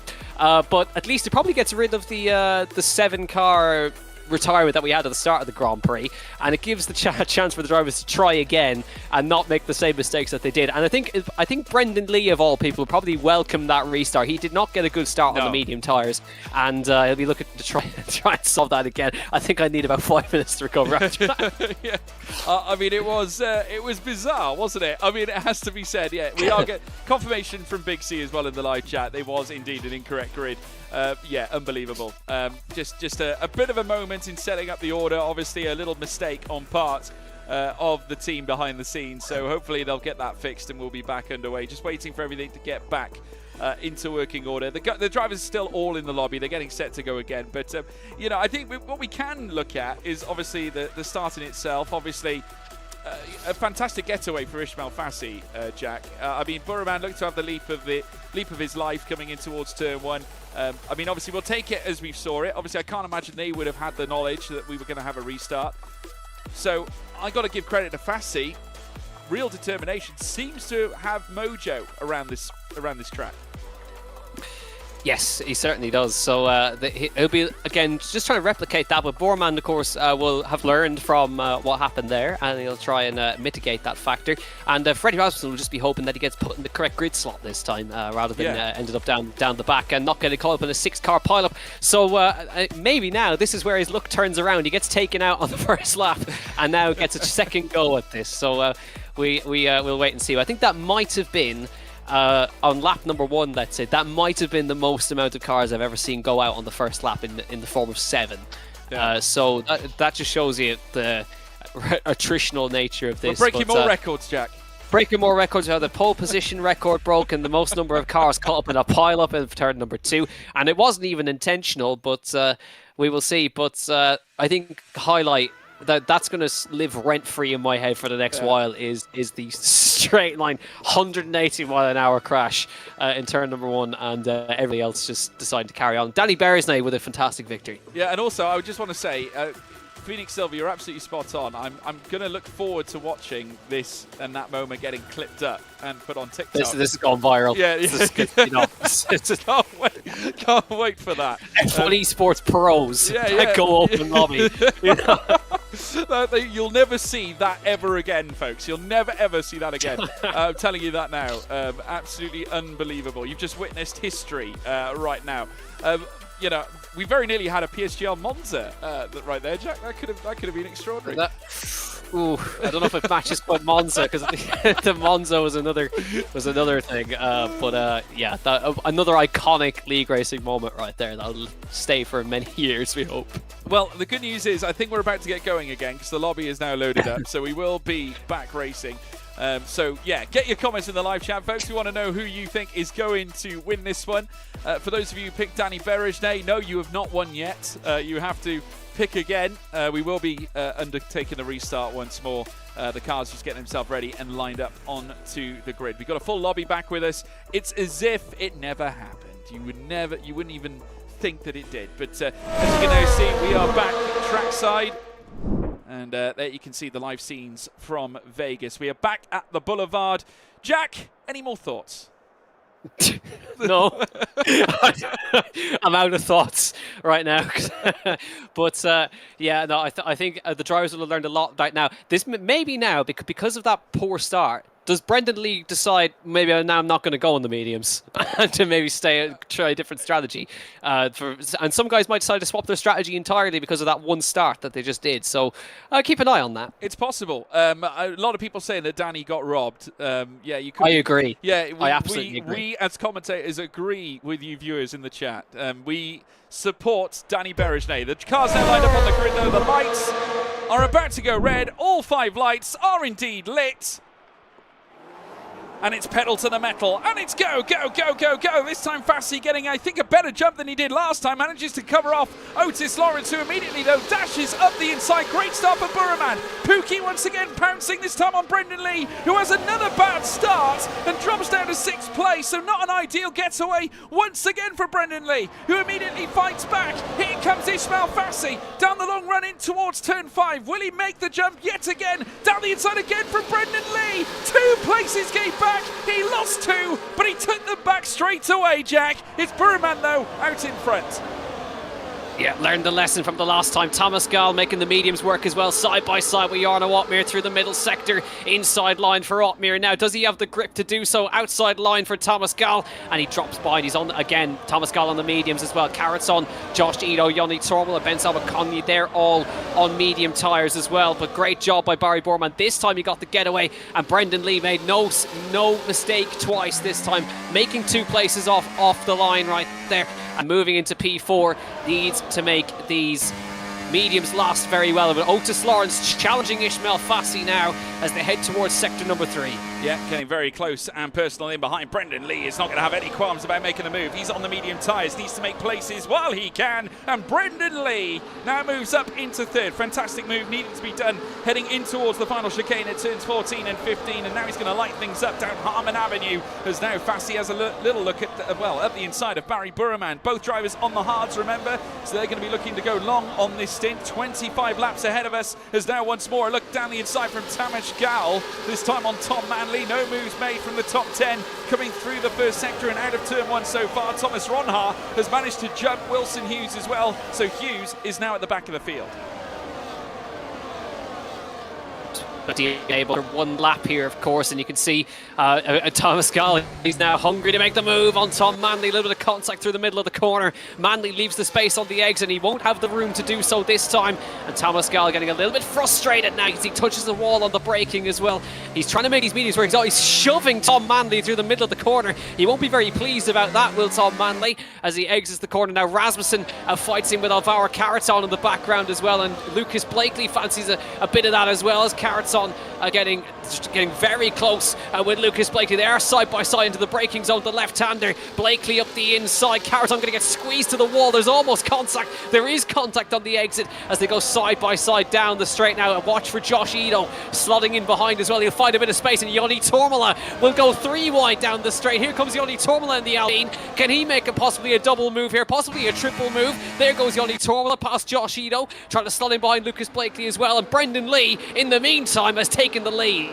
Fantastic jump there from Brendan Lee down the long straight coming out of the boulevard, and now is in front of the train. Needed to as well on the medium tyres, and the mean green livery now ascends to the front. Currently sat 3rd in the championship. If he stays here at the end of the race, he will move ahead of Tom Manley, who sits in 7th, and close that gap on Jarno Otmir as well, which will mean, obviously, well, it'll work wonders for the championship. Still, though, plenty of work to do. The cars now hustling down Koval Lane, the run down towards turn 5, and they'll bring it into sector 1 once again. Otis Lawrence flashing all over the back of Barry Burman with the medium tyres on Tamesh Gal, not working so far to break ahead of Istvan Pookie. Still remains outside the top 5, Jack. Gal needs to do what Brendan Lee's doing. He needs to get to work. Yeah, it took him a while to get past Tom Manley. Brendan Lee making the mediums. No, those tyres won't last very long, so he's got to make use of them while he can. but of course the power of the DRS on this game is going to make it very difficult for him to do so. But of course he'll be swapping onto the hards, and the rest will be swapping onto mediums later on in the Grand Prix. But nonetheless, he is trying something different, and he's got to in this championship fight. Ismail Fassi with Barry Borman and Otis Lawrence in tow, as is Istvan Pukki in behind as well. There'll be a bit of swapping going on here, you'd imagine, but you can see even with being half a second, you can see how quickly these guys close up to Brendan Lee as they head towards the final corner. Nothing you can really do about this. 2 moves made into the last corner. They will go, or second to last corner. Ismail Fassi retakes as the Brendan Lee's got his work cut out here. Yeah, Brendan Lee now down 2 places, did lead the way, and that is an illustration of exactly what the Boulevard's all about. In comes Otis Lawrence as well up the inside, coming through turn 17, and manages to move up to third. Back comes Lee up the inside, just having a little nose up the inside, firing the warning shot against the Welshman, as now Otis looks to go on a charge. He's on the hard tyres, much like Burremand, so no questions. He will utilise that same strategy. He'll want to stay glued behind these front 2, at least for now, or maybe he'll go for a very early attack. Yeah, Brendan Lee back on the attack on Otis Lawrence now up the inside. Thomas Gall behind as well, side by side between the 2 medium runners as well. Brendan Lee not able to make that move stick, and neither is Thomas Gall. He has to stay behind. So again, it gets a little out of shape. Brendan Lee really hard. The rear's locking up to left-hander. He's pushing them very hard, excuse me. But he will have a difficult job ahead of him, especially with the power of the DRS, because no matter how hard he tries, he's not going to get away from these guys. No, not at all. There's a couple of times now we've seen that rear step out on that kick sabre of Brendan Lee, and now he's being pursued after by Istvan Pukki, who now sits in Jarno Opmeer's seat at the Merck team. Of course, Brendan Lee driving for them back in 2018 to go on to win a Drivers' Championship in the F1 Sim Racing World Championship, as they now rush down the boulevard once more, coming down now into the next chicane, and now breaking out of the error once more. Lee looking to now persevere after Otis Lawrence, no way near in a close proximity or in a spot where he can make the move happen. Lawrence looking more threatening on the back of Barry Burrman as it stands. The question is, how long can these mediums hold out for? Of course, the hards are going to come into play soon enough. Lee is going to perhaps think about making a pit stop very soon, as now Pukki goes on the attack up the inside, coming through turn 1, so close. Performing as well as the hard compound tyres right now, but either way, they're not out of the fight just yet, and Brendan Lee's really pushing hard here. That is really stepping out on him here, as Ismail Fassi still leads the Grand Prix from Barry Borman and Lawrence, and it's Brendan Lee and Thomas Gall, runners and championship contenders. Of course, Tom Manley and Jarno Opmeer 7th and 8th currently, and Manley currently in front of the championship leader.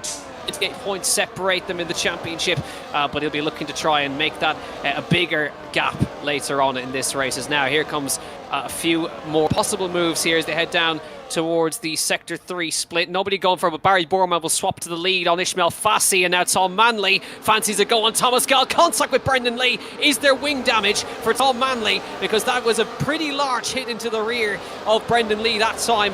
I think he may have just got away with it, but Tom Manley may have got away with murder there, as now Jarno Opmeer will take his opportunity, slot up the inside, and Manley may have escaped a possible race-ending crash right there. Yeah, it might have done, and a bit of a lock-up there for Tamas Gall as well. He's now under pressure from Jarno Opmeer, so we've got the 2 Red Bulls, or should we say 2 drivers part of the Red Bull family. Of course, Tom Manley representing the RB team. Just now we have a little look up the inside from Freddie Rasmussen, this time on Manley. Of course, whilst of course they're part of the same family in itself, Rasmussen having no qualms of moving up the order, and now moves up to P8 just behind his teammate, who Not me now, looking to close up on the back of Tamas Gall this time, who in turn is trying to close it to the back of Brendan Lee. Still no changes necessarily at the top. Burrman holding all the cards as it stands, but that can easily change heading out of Sands Avenue in towards the boulevard in itself. But Brendan Lee, highest of the medium runners right now, still manacled together with Tamas Gall. They came close earlier on. This time though, Opmeer closer to the back of Gall as they head out now of this next left-hander out of turn 12. They'll now venture into sector 3 proper. Surely with the application of DRS, it could yet open up a door here for Jarno Opmeer to take down a driver that sits on medium tyres as they now hurry down through towards the chicane. A little look at the inside from Otis Lawrence. Here comes Jarno Opmeer. Tamas Gall knows that he's about to make the overtake, heading in towards the chicane. Gall getting so close to the back of Brendan Lee, so close to contact, and Opmeer having a slight swapper coming out of the chicane as well. Yeah, here he goes, Jarno on the outside of Thomas Gall, finds some room and he'll slot around the outside of the final corner and he gets the move done. Jarno moves up into P6 as now Ben Sabakani pits from, I think he was in about 15th place right there. So there you go. Jarno Wotmere makes the move on Thomas Gall. Brendan Lee is next target in front. So again, this is not quite working out for the medium runners at the moment, but maybe it could come back to them later in the Grand Prix. But for the moment, Barry Borman still leads, and that top four being very patient with each other. Yeah, they are being quite patient at this time. Lap 7 of 25, still very early days, and obviously we're waiting for the strategies to unfold. Of course, at this time, Barry Burman still in front, 4 tenths between Fassi and Burman. If we're looking at fastest laps as well, Brendan Lee holds that at the moment, 1:32.511, as they now hustle down this next sort of a semi-straight coming through Sands Avenue, leading through towards turns 12 once again, and heading on to lap 8. That is when we'll start to perhaps see a few drivers thinking about their plans heading through the course of this race. Maybe we'll see some looking to pit around about lap 10, lap 11 of sorts. No question it'll be a venture onto the hard tyres. Rasmussen now moving past Tamas Gall and now up into 7th. So that's 2 Red Bull cars now in the last lap. Now starting to make moves. Here comes Otis Lawrence in his quest to move up into 2nd place. Had a look at the inside of Ismail Fassi. Might have been more defensive minded though, with Pookie closing up in behind. Yeah, absolutely. They're just biding their time again. They don't. None of them really want to lead the Grand Prix, or they will for a lap or two and then swap around. So there's no real fights being put up in that regard. As we have some more pitters by the looks of it. Thomas Gall pits, as does Alvaro Caraton. They're the first medium runners to kind of bail here in this Grand Prix. Thomas Gall, of course, Caraton's retired from the Grand Prix, so that's the first retirement from the Vegas Grand Prix here in PSGL. So that's unfortunate for him. But Borman still leads. Fassi, Otis Lawrence now. With Thomas Gall coming in now, does Brendan Lee decide to go early and pit onto a set of hard tyres, or does he want to preserve that tyre life for later on, is the question. But he's hanging on very nicely to the front few at the moment. Well, you've got to remember as well, Brendan Lee, part of the RHE organisation, who also represent Tamas Gall, so maybe they'll feed some of the data back to Brendan Lee. We'll wait and see. Obviously, it's still very early days in this race so far. 8 laps now out of 25. We're not in the halfway point just yet. Of course, when we cross into the into the 12th lap and halfway through that lap as well, that is when we will be at the halfway stage. Barry Burman still out in front, still holding his own. He's got Otis Lawrence though breathing down Fassi's neck. Let's see if we see a swap for 2nd place here in this race so far. Obviously Otis Lawrence shouldn't have any issue of making this move happen. Instead though, falling in behind the Williams and keeping Pookie in behind as well. Brendan Lee just flashing up the inside, as well as he looks to try and send a warning shot to Ismail Pookie this time, and also Lucas Blakely looking to break the shape as he looks to try and challenge Tom Manley. There's a couple of cars now fanning out to the inside. In comes Brendan Lee, and he's not alone. In comes as well, I think, the Alpines. That's the Alpine of Joni Tormela coming into the pits as well, and Josh Ito also in, Jack. Yeah, they were responding to the pit stop from Thomas Gall is Brendan Lee, and the 2 Alpines behind as well. So they're now making their way down the pit lane. Now Thomas Gall, of course, will have the advantage of having his hard tyres warmed up after 1 lap as well. Brendan Lee emerges, and you can see Thomas Gall not too far behind him, but he does manage to come out in front of him, so that'll be good for him. Thomas Gall in front now, but Brendan Lee really trying hard on the exit right now, sliding all over the place, but he does come out in front of Thomas Gall. And now these guys have got to work together to try and make this strategy work. They've gone alternate to everybody else. Everybody else will be on the mediums, but in comparison, they've gone quite early to those hard tyres, trying to go for that undercut. But it's getting a little bit feisty between Ismail Fassi and Otis Lawrence up front right now. Yeah, certainly is. Obviously up at the front end, the Delta's starting to come down. Lawrence has threatened a few times on the back of Fassi's car coming down this very boulevard straight, and Pookie will also be a threat too. So Otis has a lot to think about here, and does this time look to pull the move this time on Ismail Fassi on the run down towards the chicane, coming in towards turns 14 and 15. Movements further back as well, with Nicholas Longuet on the back of Lucas Blakely, who loses out in turn to Berejnay. Fassi now up to 2nd, Otis now in 3rd. Obviously that's the status quo remaining, with Isvan Pookie in 4th. Otmir as well, just watching it all unfold right in front of him here. Another look up the inside, this time from Fassi as they round turn 17. Donoso moving ahead of his former teammate Nicholas Longuet, and now sits in the top 10. Yeah, good move from Donoso on a better run today than he was in previous races, as Rasmussen now up behind his teammate Jarno Watmere. They're playing the team game, of course. Jarno in the championship fight, but these guys are leading the Constructors' Championship over Kick Sauber as well. So got to keep that in mind. Blakely having to think about a move up the inside of Tom Manley. Danny Beresley in there as well, just watching and waiting to see what's happening in front of him. Donoso following Beresley behind as well. Big slide from Blakely as he entered the chicane right there. So they are driving quite hard. They're pushing quite hard, but again, that they're playing Lawrence up behind Ishmael Fassi once again. Is this the time he makes the move, or is he still happy to sit behind? But I'm always a bit concerned when they come in, when they're trying to see. I'm just seeing it's a front wing going everywhere. Yeah, obviously it's a general fact that we see here at Vegas. Otis now going for, well, whether he's going for the move, I'm not quite sure, because remember, Fassi withstood it and held P2. I do wonder whether Otis is just protecting this P3 as it stands. They now come into the final chicane, and yes, again we're seeing it. Otis playing a very courteous game here. Now, all eyes are going to be on when these hards to choose to jump. You'd fathom that it's going to be around lap 12, maybe even lap 13 even. I would say probably go over the halfway stage just to reduce the wear that is going to be taken on the medium tyre. Let's wait and see. Obviously still further back, Brendan Lee leading that train that have already boxed. Currently sat in P15. It's on him now to try and reduce that delta between he and Thomas Ronhaar further up, and in turn Barry Burman, who leads this race, because when they come in, it's going to be interesting to see as to which strategy is going to prevail instantaneously. We know that the hard tyre is a good race tyre, so you can definitely believe that Barry Burman is going to take this as long as it can go. Yeah, he certainly will. He'll be trying to get his first win on the board this season as well. Ishmael going for his first PSGL win, a full stop, I think, in P2 right there. And Otis Lawrence, of course, he's already taken a victory this season in Spa, looking to go for another one as well. So Otis Lawrence happy to sit behind for the moment. Jarno Watmere, just again, he's thinking of the championship rather than the victory today. Of course, he'll want to go for it as well. But again, he's got a 28-point lead in the championship heading into this one. If he can extend that out, he'll have a good opportunity to secure the title, not next round, but possibly the round after that, as Otis again moves to protect that P2 position, or P3 position for the moment. And you can see behind Jarno Watmere also just showing himself in the mirrors, just a little bit behind, but no moves being made by anybody really, apart from maybe a little look from Jake Benham on Wilson Hughes. And Jake Benham does manage to slot in front for the moment. But of course, meanwhile, Josh Ito, Jon Orla and co are working with each other down at the bottom of the order as well. But these are on the alternate strategy, working with each other, just trying to reduce that delta in front, because of course they will come out in front after the pit stops, but of course they won't have the same tyre life as those on the medium, so it will be an interesting finish.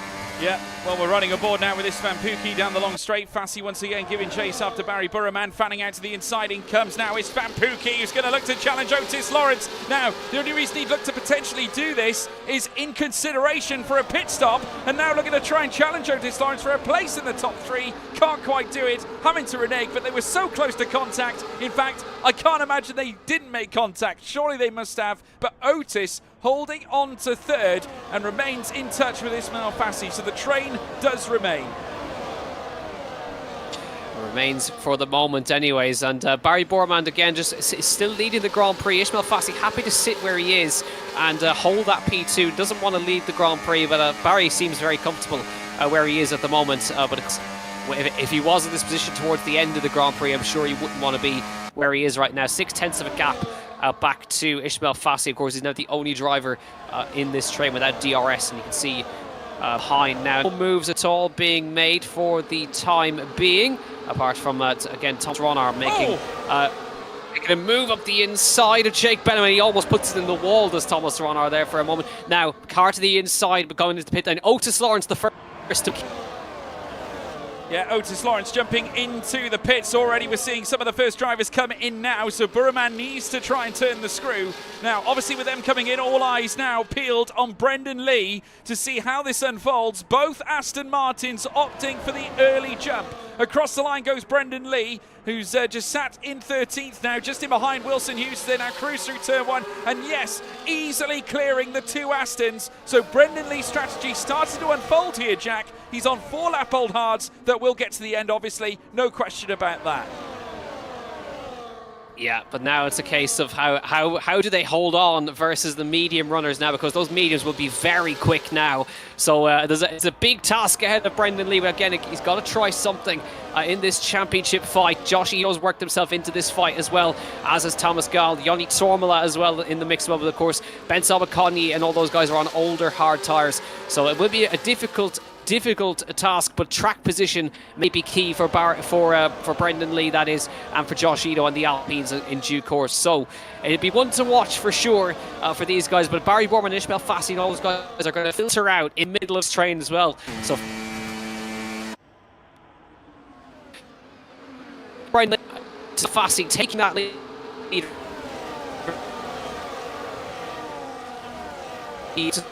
Slow. Yeah, into the pits they come, Ishmael Fassi as well as Barry Burman. They are now into pit lane, and now Istvan Pukki takes the lead of the race through towards turns 1. Once again, all eyes on Brendan Lee as he now exits out of the final chicane, coming through turns 14, 15 and 16, rounding turn 17 this time. Still in the pits is Burman, so is Fassi. So now it's Brendan Lee moving up into 12th, just in behind Josh Ito, who remains at the helm now. He leads this train that boxed from the hards from the mediums onto the hards, and now onto the mediums goes Otis Lawrence, who's on the attack here of Ben Charbonneau. He's caught up with the hard runners and now has managed to filter in front of Ben Charbonneau. He's part of the train, but it's going to be tricky for Otis. He's got quite a few cars to get through in order to reach Josh Ito and Brendan Lee, who are technically your net race leaders.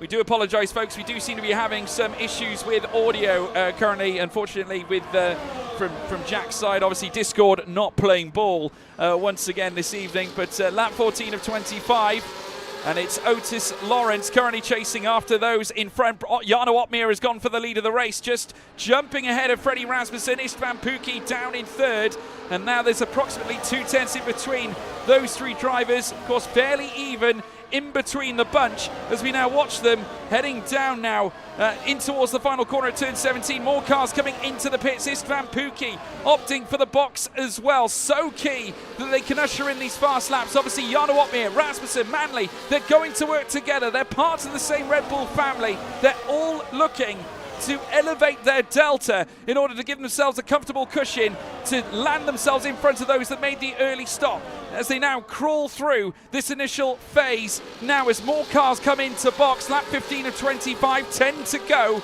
It is still at this stage Jarno Opmeer who's currently in charge. Rasmussen, the Great Dane, still sat in 2nd place, 2.5 tenths, now jumps out to 3 tenths. They fly through this first sector in towards sector 2.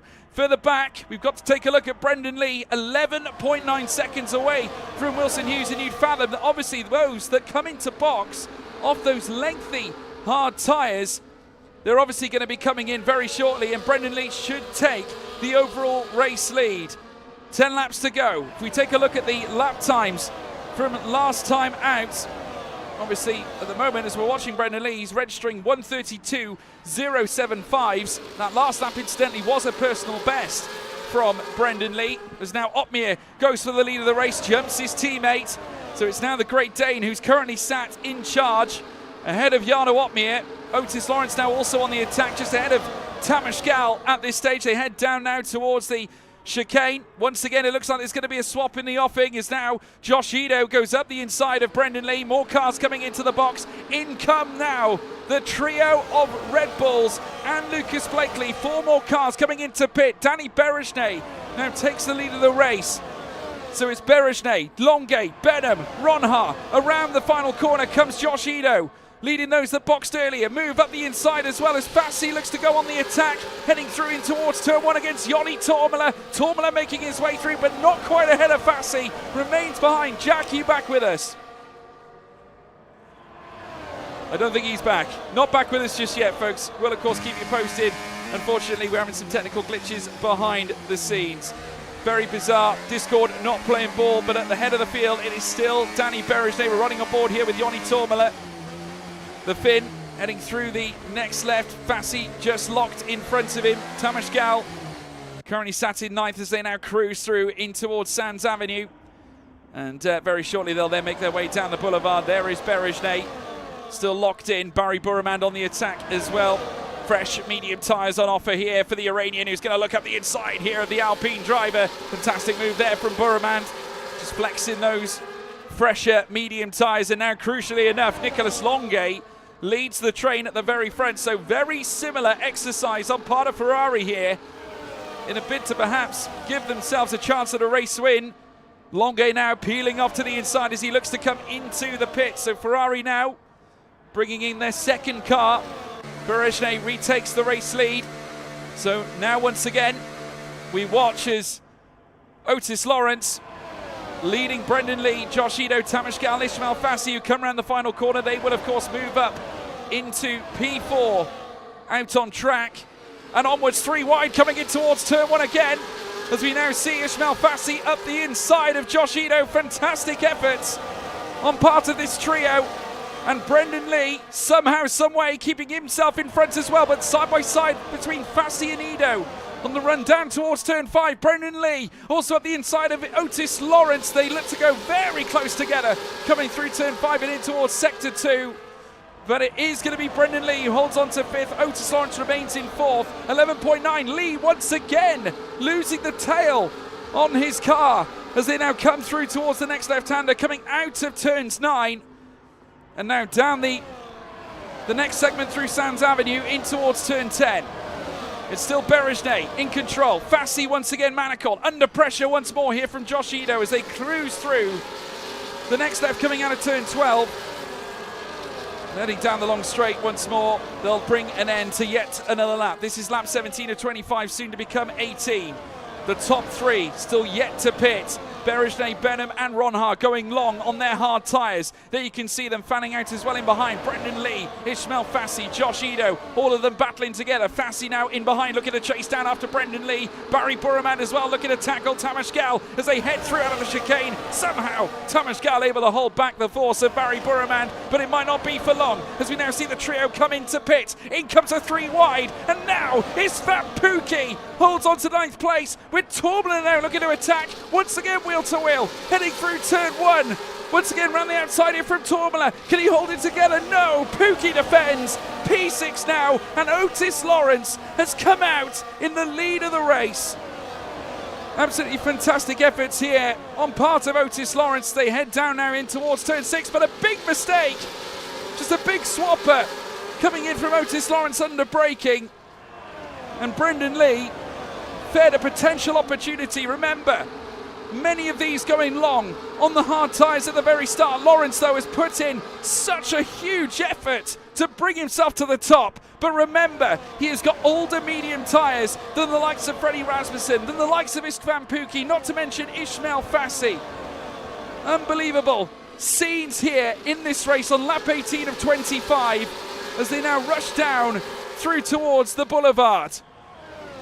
Only a few corners left to run here on lap 18 of 25. We'll then venture in towards lap 19, and very soon there will be 6 laps left in this Las Vegas race. Otis Lawrence with every chance of making it 2 race wins this season to join the likes of Jarno Watmere and Tom Manley, but to do that, he's got to keep Brendan Lee behind. And Fassi as well, who sits in 3rd, and he's on the medium tyres as they now burst down in towards turn 17 this time around. Turn 1 to come. Lawrence in charge. Here comes Fassi again up the inside this time. Brendan Lee now dropped down to 3rd. Jarno Watmere with the fastest lap registers a 1:31.135. Is there going to be another late Jarno Watmere charge, though he's got a huge mountain to climb down in 19th place. 3 lap all medium tyres. Clearly, obviously, an error on part of himself as well. as they head down in towards turn 6. But Lawrence now 3.5 tenths he's nursing. Longuet and Donoso coming together as well. Of course, those two former teammates back at the Alpine setup, and wheel to wheel now between Longuet and Burman, but Burman allowing Longuet to go through as he defends the place, and Lucas Blakely also looking to try and charge on the back of Donoso as well, as they now come down Sands Avenue once again.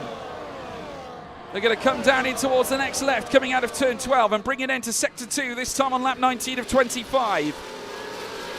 Crossing the line on lap 20 will lead to then 5 laps remaining, and Otis Lawrence very nearly breaking the DRS on Ismail Fassi up at the very top. Donoso now could be yet under pressure from the Papaya McLaren. Of course, the F1 Sim Racing World Champion Lucas Blakely from the past as well, who's now looking to try and charge. They head down in towards the next left and right once again. Still at the top, it is Otis Lawrence at the top of the field, with Fassi currently sat in second. They're getting closer again. 3 wide up the inside, Danny Berejne as they come through turn 1. Brendan Lee also under attack as he looks to try and challenge Josh Ido as they go wheel to wheel. Ido now up into third, with this Van Pookie now also under, well, looking to try and challenge Josh Ido as they run through. Now those on the mediums are starting to rise to the top as we start to see Ido and Pookie go side by side. Pookie now looking to move up, now moves up into third place. The strategy's unfolding, the chaos is ensuing once again around Las Vegas. I am getting in my ear that Jarno apparently boxed a second time. Didn't get that note here in my live timing at all. So apologies to those at home. Did not get that on my screen at all, as we're now watching them head down now out of Sands Avenue, through towards the next left-hander, through towards the boulevard. Still Otis Lawrence at the head of the field. And Fassi still occupying second place, and Istvan Pookie coming down the long straight. Of course, they've got the third sector coming up as they head down in towards the home stretch this time. Still Lawrence up on top, Ismail Fassi, Istvan Pookie, Brendan Lee. Now I'm getting word that there was apparently a double stack, which obviously does happen with the multiplayer car, so that would explain it even better. Apologies to those at home. Like I said, did not appear on my live timing as we now watch them head down in towards the final corner at turn 17. Otis Lawrence still in front, still more movements taking place. Rasmussen in with a chance here, this time on Brendan Lee, but trying to dodge and weave. This time with Josh Ido, trying to put the pressure on. Still Otis Lawrence at the head of the field, and 2 tenths clear of Ismail Fassi. He's put in a good run so far. Now in towards the next right, Fassi in second. Istvan Pookie still in third, Brendan Lee fourth. Freddie Rasmussen in fifth. The Aston Martin driver, newly signed this year. Of course, Otis looking to make a statement. Joni Tormler also in a bid to score some points for himself anyway, but Nicolas Longuet looking to try and challenge. Heading up the inside with Tom Manley also watching on in the wings as well. Very tight between this top 10 as now they look to fight even more. Look around the outside here from Tom Manley. Remember, second in the championship. Debris flying as well. Has someone lost a front wing? It looks like there might have been some damage there for one of the cars. It's either that or a bollard. But once again, they cruise down this long straight, wheel to wheel now with Danny Berejne coming into the top 10. Rasmussen on the attack as well, with Istvan Pookie just behind. Here comes Brendan Lee once again, the 2-time champion against the current reigning F1 Sim Racing champion, side by side through the chicane. No, not for Brendan Lee this time. Rasmussen putting on a stellar defence as they come out to the final chicane through towards turn 17. It's Lawrence who leads, but he's being tracked by Ismail Fassi in towards turn 1, and Fassi on the attack at the inside, but Pookie attacking him as they come through the first sector, and now in towards the next right here on lap 22 of 25. It's Fassi who retains P2. DRS open once again. The Williams now attacking the Aston Martin driver. Lawrence now 3 wide. In comes Istvan Pookie as well, but he can't make it around the outside. But Fassi can make it. He's now into the lead of the race, and further attacks happening further back with Tamas Gal now putting the pressure onto Nicolas Longuet. Truly bewildering scenes here on lap 22 as everything starts to come to the furore. Now Ismail Fassi with a great chance of enlisting another reason for him to be called the artist once again illustrating his brilliance as we saw back in the F1 Sim Racing Championship, bringing great points to the Williams team, and he could yet be doing exactly the same again. Otis Lawrence sat in second and persevering after the Williams, and Istvan Pukki also within a great chance of obtaining yet another podium this campaign. Remember, he finished second back at Austria earlier on this season. And now down the straight once more in towards the final chicane, this time on lap 22. Fassi still in control. Looks like Tom Manley might be coming unstuck again. Josh Ito's been threatening, as is Joni Tormela. Jake Benham also coming into the fight as they now send it through towards the final bend. Coming through towards turn 17, flying up the inside comes Jake Benham, the all-star. Now moves up into 9th place. Barry Burman as well are going to go up his inside as they come through turn 1. Yellow flags! Oh my goodness me, Brendan Lee! Brendan Lee has gone round through turn 1. And he can kiss goodbye to any prospects of a podium. Jarno Opmeer as well, up to 13th place. A brilliant recovery after the double stack, as now we see them look to go side by side once again. Barry Burmand on the attack. We've also got a big fight up at the top as well with Otis Lawrence and Ismail Fassi all fighting over the top step of the podium. An unbelievable race. We've come to expect it. Remember Tom Manley saying in his interview that they were expecting an immensely chaotic race. And now Istvan Pukki, whilst obviously keeping Freddie Rasmussen in behind, his concerns are purely with Ismail Fassi. Otis managing to drag out a 7/10 of a second advantage and is holding all the cards up at the top now with just over 2 laps to go here in this race. Next lap will be the penultimate one. Otis Lawrence in control and in charge. Pukki now looking to threaten, to try and gamble here on Ismail Fassi, who's once again at the inside coming through the chicane, trying to challenge Otis Lawrence over the race lead. And now as they head down in towards turn 17 once again, it's still Lawrence with 2.5 tenths, but for how much longer can he hold back the charge? At the inside comes Istvan Pukki this time as well. Fassi getting caught in the middle, Rasmussen around the outside, can't quite jump into the top 3. But Lawrence doing a fantastic job, obviously being given yet again more respite as those battle further back. It's going to be 3 wide for the lead, 4 wide for the lead. Heading in towards the next right, still they remain 3 wide, wheel to wheel on the run through towards turn 5. And it's Freddie Rasmussen, the Great Dane, with his nose in front here on the penultimate lap. And he's being challenged by Fassi once again. Truly unbelievable. As now they cruise through turn 7 and 8. It is Freddie Rasmussen who leads the race here on the penultimate lap. Immensely chaotic here in the final dying moments. Ismail Fassi up the inside as well once again as they come through the boulevard. Again, more debris flying up.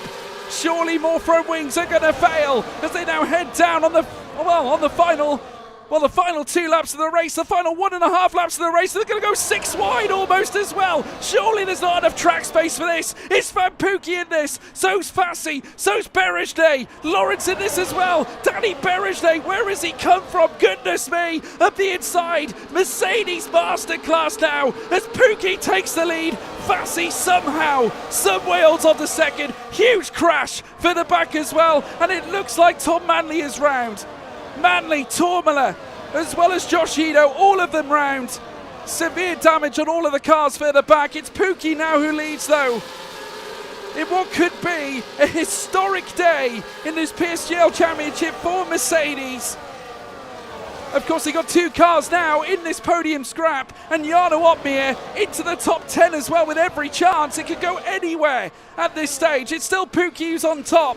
Ismail Fassi in second place, Otis Lawrence in third as well, Danny Berejnay and Freddie Rasmussen fighting over P4 as they now cruise through in towards the next left final lap. Absolutely unbelievable scenes in this final lap of the race. Josh Ito is retired as well, but now we take a final gasp here with this stretch down Sands Avenue to tee up the run down the boulevard, and it's Pukki, Fassi, Otis Lawrence, and surely Pookie's going to be a sitting duck down this home straight. It's going to be so hard for him to retain this lead spot, especially with the cars that are going to come down upon him as they now cruise through towards the final few corners on lap 25. Istvan Pukki and Ismail Fassi are now going to fight it out. Fassi around the outside. Surely is going to take the race lead. Ismail Fassi leads the race here in Las Vegas on the final lap. A big salute to the Williams team as now Ismail Fassi sprints down towards turn 17 in surely historic fashion. Here comes Istvan Pukki. Goodness me, he's not done it. Ismail Fassi wins the Las Vegas Grand Prix. Absolutely unbelievable. Danny Berejnay into the podium places, takes second. Otis Lawrence in third place. And Freddie Rasmussen coming home in fourth. Well, goodness me, folks. It's not often these days I do sim races solo. But I had enough breath in my lungs to take us there at the bitter end. It was a tricky one, but phenomenal effort from Ismail Fassi. We apologise for all the technical issues, everybody. Not an ideal position, but we're determined here to give you a broadcast. And what a race that was. It looks like Pukki got, I believe he might have got done with a penalty coming through the final corner. And it allowed a great victory on part for Ismail Fassi. A massive effort there from the Williams driver. A monumental scrap right to the bitter end.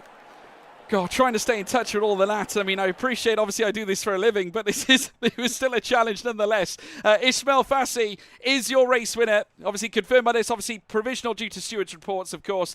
Danny Berejnay in second place as well. Otis Lawrence in third. Freddie Rasmussen fourth. Barry Burremand in fifth. Longay in sixth. Decent points here for Ferrari as well. Jarno Opmeer somehow, some way. Apologies to all the Jarno fans in the live chat. I did notice that I was getting some stick for that. He did get double stacked during his pit stop with Freddie Rasmussen, so obviously not ideal for him. And also Jake Benham in 8th, Fabrizio Donoso 9th, Wilson Hughes in 10th, Ben Charbonnier 11th, as well as take you further back, Lucas Blakely further down. Let's talk you through that too. Lucas Blakely 12th, Tamas Gal 13th, Brendan Lee, it all fell apart. Yoni Tormula as well, Istvan Pukki, it all went wrong. Josh Ito, Ronha, Tom Manley, and Alvaro Caraton, remember, retiring earlier on too. Wow, what a moment. Truly madness. Unfortunately, Jack Canan's gone. I think there must be some issues with Discord, guys. We've been having problems with it all night long. So obviously, we do wish and hope Jack's okay as well. Never ideal. Discord hasn't been right, really, for quite some time. So we've had to do what we can to bring you the coverage. But still, nonetheless, a fantastic performance on part of the drivers at the front end of the order. Ismail Fassi, incidentally, ushering in yet another sterling performance. Of course, a driver we spoke about greatly through the course of the F1 Sim Racing World Championship, and off the back of that performance, that's his first win this season. Unbelievable. We will, of course, be getting interviews, folks. Don't worry, I'm not going to leave you hanging at all. I'm just going to quickly take the hood of my laptop down. Thank you so much, everybody. Do appreciate all your support. Obviously, I would have hoped that it would have been under better circumstances, as in, you know, we could have done this the right way. But you guys are going to be my co-commentators here at this point in the live chat. Big thank you. Obviously, just waiting now. We've got Otis Lawrence waiting in the waiting room. We're going to be relying on these interviewees quite a little bit. But here we go. Otis Lawrence joins us in the live chat. Otis, you're back on the podium. A hugely immense effort, but that was chaotic at the end. Yeah, very chaotic, almost a little bit embarrassing, to be honest. I mean, it's like 10 cars within the second last lap, so we did everything we could. I think we could have done a bit better on strategy, but, you know, I'm not happy. I'm not the happiest person in the world. I want to win, but I can't be too displeased with the podium. Yeah, I mean, obviously it's big points, but your performance was stellar. I think we can agree. I mean, you held the lead for quite some time towards the bitter end. We all know about the long boulevard straights. Tactically, generally, it's better to be sat in the P2 or P3 spot down that long straight on the final lap. It was very much a lottery, especially when we nearly went 6 wide down some of the straights. Yeah, it was very intense. I thought we was all going to die at one point. It was that intense, but I did everything I could. That's the main thing. You know, I did the best I could. I think anyone could have won that out of the top 10 there. So yeah, I'm happy with the result. Yeah, it was a huge fight. And obviously for you, I mean, mathematically coming into tonight, you were, of course, in with a chance of still taking the title. I mean, I appreciate, obviously, realistically, it probably won't happen. But, you know, just to be in the conversation, Otis, and we speak about you all of a sudden obtaining an Aston Martin seat now. Surely you've got to take lots of positives out of this campaign. Yeah, of course. I mean, I'm only reserve. I've had a lot of unlucky races as well, so there's lots of points that have been, you know, lost from mistakes for myself and, you know, unlucky moments in the game. And yeah, I honestly, I feel like I can, if I have the right opportunities, I can get the championship. You know, I feel like I've got the pace. It's just, you just gotta capitalize on those opportunities. And at the end of the day, it's PSGL. It's good. It's good practice for esports. So yeah, it's good. It's good. It's good for esports. Good sight. Yeah, we're looking forward to seeing your debut season as well, Otis. Congratulations on a fantastic podium and a great effort as well. Great drive as always, and we look forward to seeing you for the next one. Thank you. Hope you enjoyed. Thank you very much, Otis Lawrence, everybody. We're going to bring in as well Danny Berejnay, who is going to be standing by with us as well. Danny, can you hear me? Yes, I can. Danny, great to have you here with us. Truly, I'm going to let you unpack that race for us because that was chaotic. Well, it went well for me, but I'm still gonna publicly say that just send these races to EA or Codemasters, and I really hope that we will fix the game to have more realistic racing again. Because this is not what I personally signed up for in 2017, and now it helped me, I'm not gonna lie. In a realistic game I would have probably not scored a podium from P15, where I started from. But yeah, changes need to be made, and we see it week by week, so I'm just not gonna walk past it. I will stay respectful, and I really trust the team that it works. They work well on these issues, but I'm just a bit sad. But I'm very happy at the same time. And now let's talk about the race, because all the ERS management and tire strategy was executed perfectly from me. I was really happy. Probably in this game, this is the race that I'm the most proud of. I suffered the whole week. My personal best lap time was 2/10 of István Puki, which is usually the difference between last and first, basically. I was nearly out of Q1, was dead last in Q2, and I just didn't give up, and kept myself cool, and got a podium. And I'm not worried about any incidents either, because I don't think I touched any car this race, and there was never even a dirty moment that I'm scared of that will go to the reports. So all in all, it's a really pleasant evening for me, because I had some bad luck in the last 2 rounds, didn't score points in Austria because of a penalty, and I broke my wing in Qatar, but it seemed that my luck turned around today, and I can only be very grateful for that. Yeah, I think obviously, Danny, your performance, you know, to fight back, you know, from adversity, I think was huge, and I think we can all emulate that. Obviously, there's some, some challenges. I think with the platform at the moment, which is obviously not ideal. I myself, a commentator, would prefer things to be a lot easier myself as well. But yeah, I mean, I think based on your performance, I think no question. I think you fought head and tail, and it looks like you and István have got a good partnership brewing at the moment. Yeah, I love István. The guy came from a very, very humble upbringing, to say it like that. He didn't even have a 4-speed back wheel until 2.5 years ago, maybe. And he's always been super talented. I've been playing with him since 2015. I think Hungary is a bit different to other countries. I didn't see German esports drivers, or back in 2022, certainly not Dutch esports drivers, sticking as much together as we do. But István is not just my teammate, but he's my friend. We go to have some dinners together, sometimes go to travel together. This summer we've been to Italy together with our cars for a little road trip, and I just love working with him. Today I wasn't on the same voice chat with him, to be fair, and there was a moment when he could have helped me by giving some space on the inside, but we will fix these issues for esports, hopefully. Well, hopefully they do, Danny. Fingers crossed. And obviously we wish you all the very best as well. Fantastic season so far and a great effort in fighting back. And I'm sure we'll see you back at the top again as well very soon. Thank you. Thank you so much. Danny Berejnay, everybody, one of the nicest guys you'll ever see in sim racing, one of the nicest guys you'll see in F1 sim racing as well. Always a pleasure to meet him. That looks like that's going to be all the interviews we get here tonight. But I just want to say personally from me, obviously, first and foremost, we hope Jack's doing okay. I know for a fact that he was trying to work hard to understand the issues, but I don't think it was in his...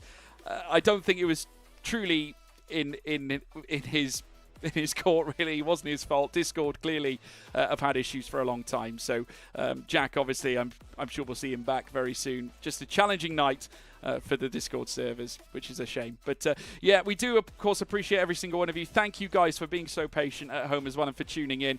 Be sure to obviously leave a like and also subscribe to the PSGL channel here on YouTube as well. If you've been tuned in on Twitch, please make sure you check that out too at Premier Sim GL or Premier Sim Gaming Leagues, and leave a follow as well on Twitch if you've been tuned in. Be sure to check out the social, like I said, Twitter, Instagram, TikTok at Premier Sim GL. Also, if you enjoyed the commentary tonight, appreciate that obviously it wasn't necessarily the ideal or usual, shall we say, your usual standard programming. But tonight you can obviously check me out at George Morgan TV on Twitter, Instagram, and TikTok, as well as many other places. And you can also check out Jack. Where can they find you, sir?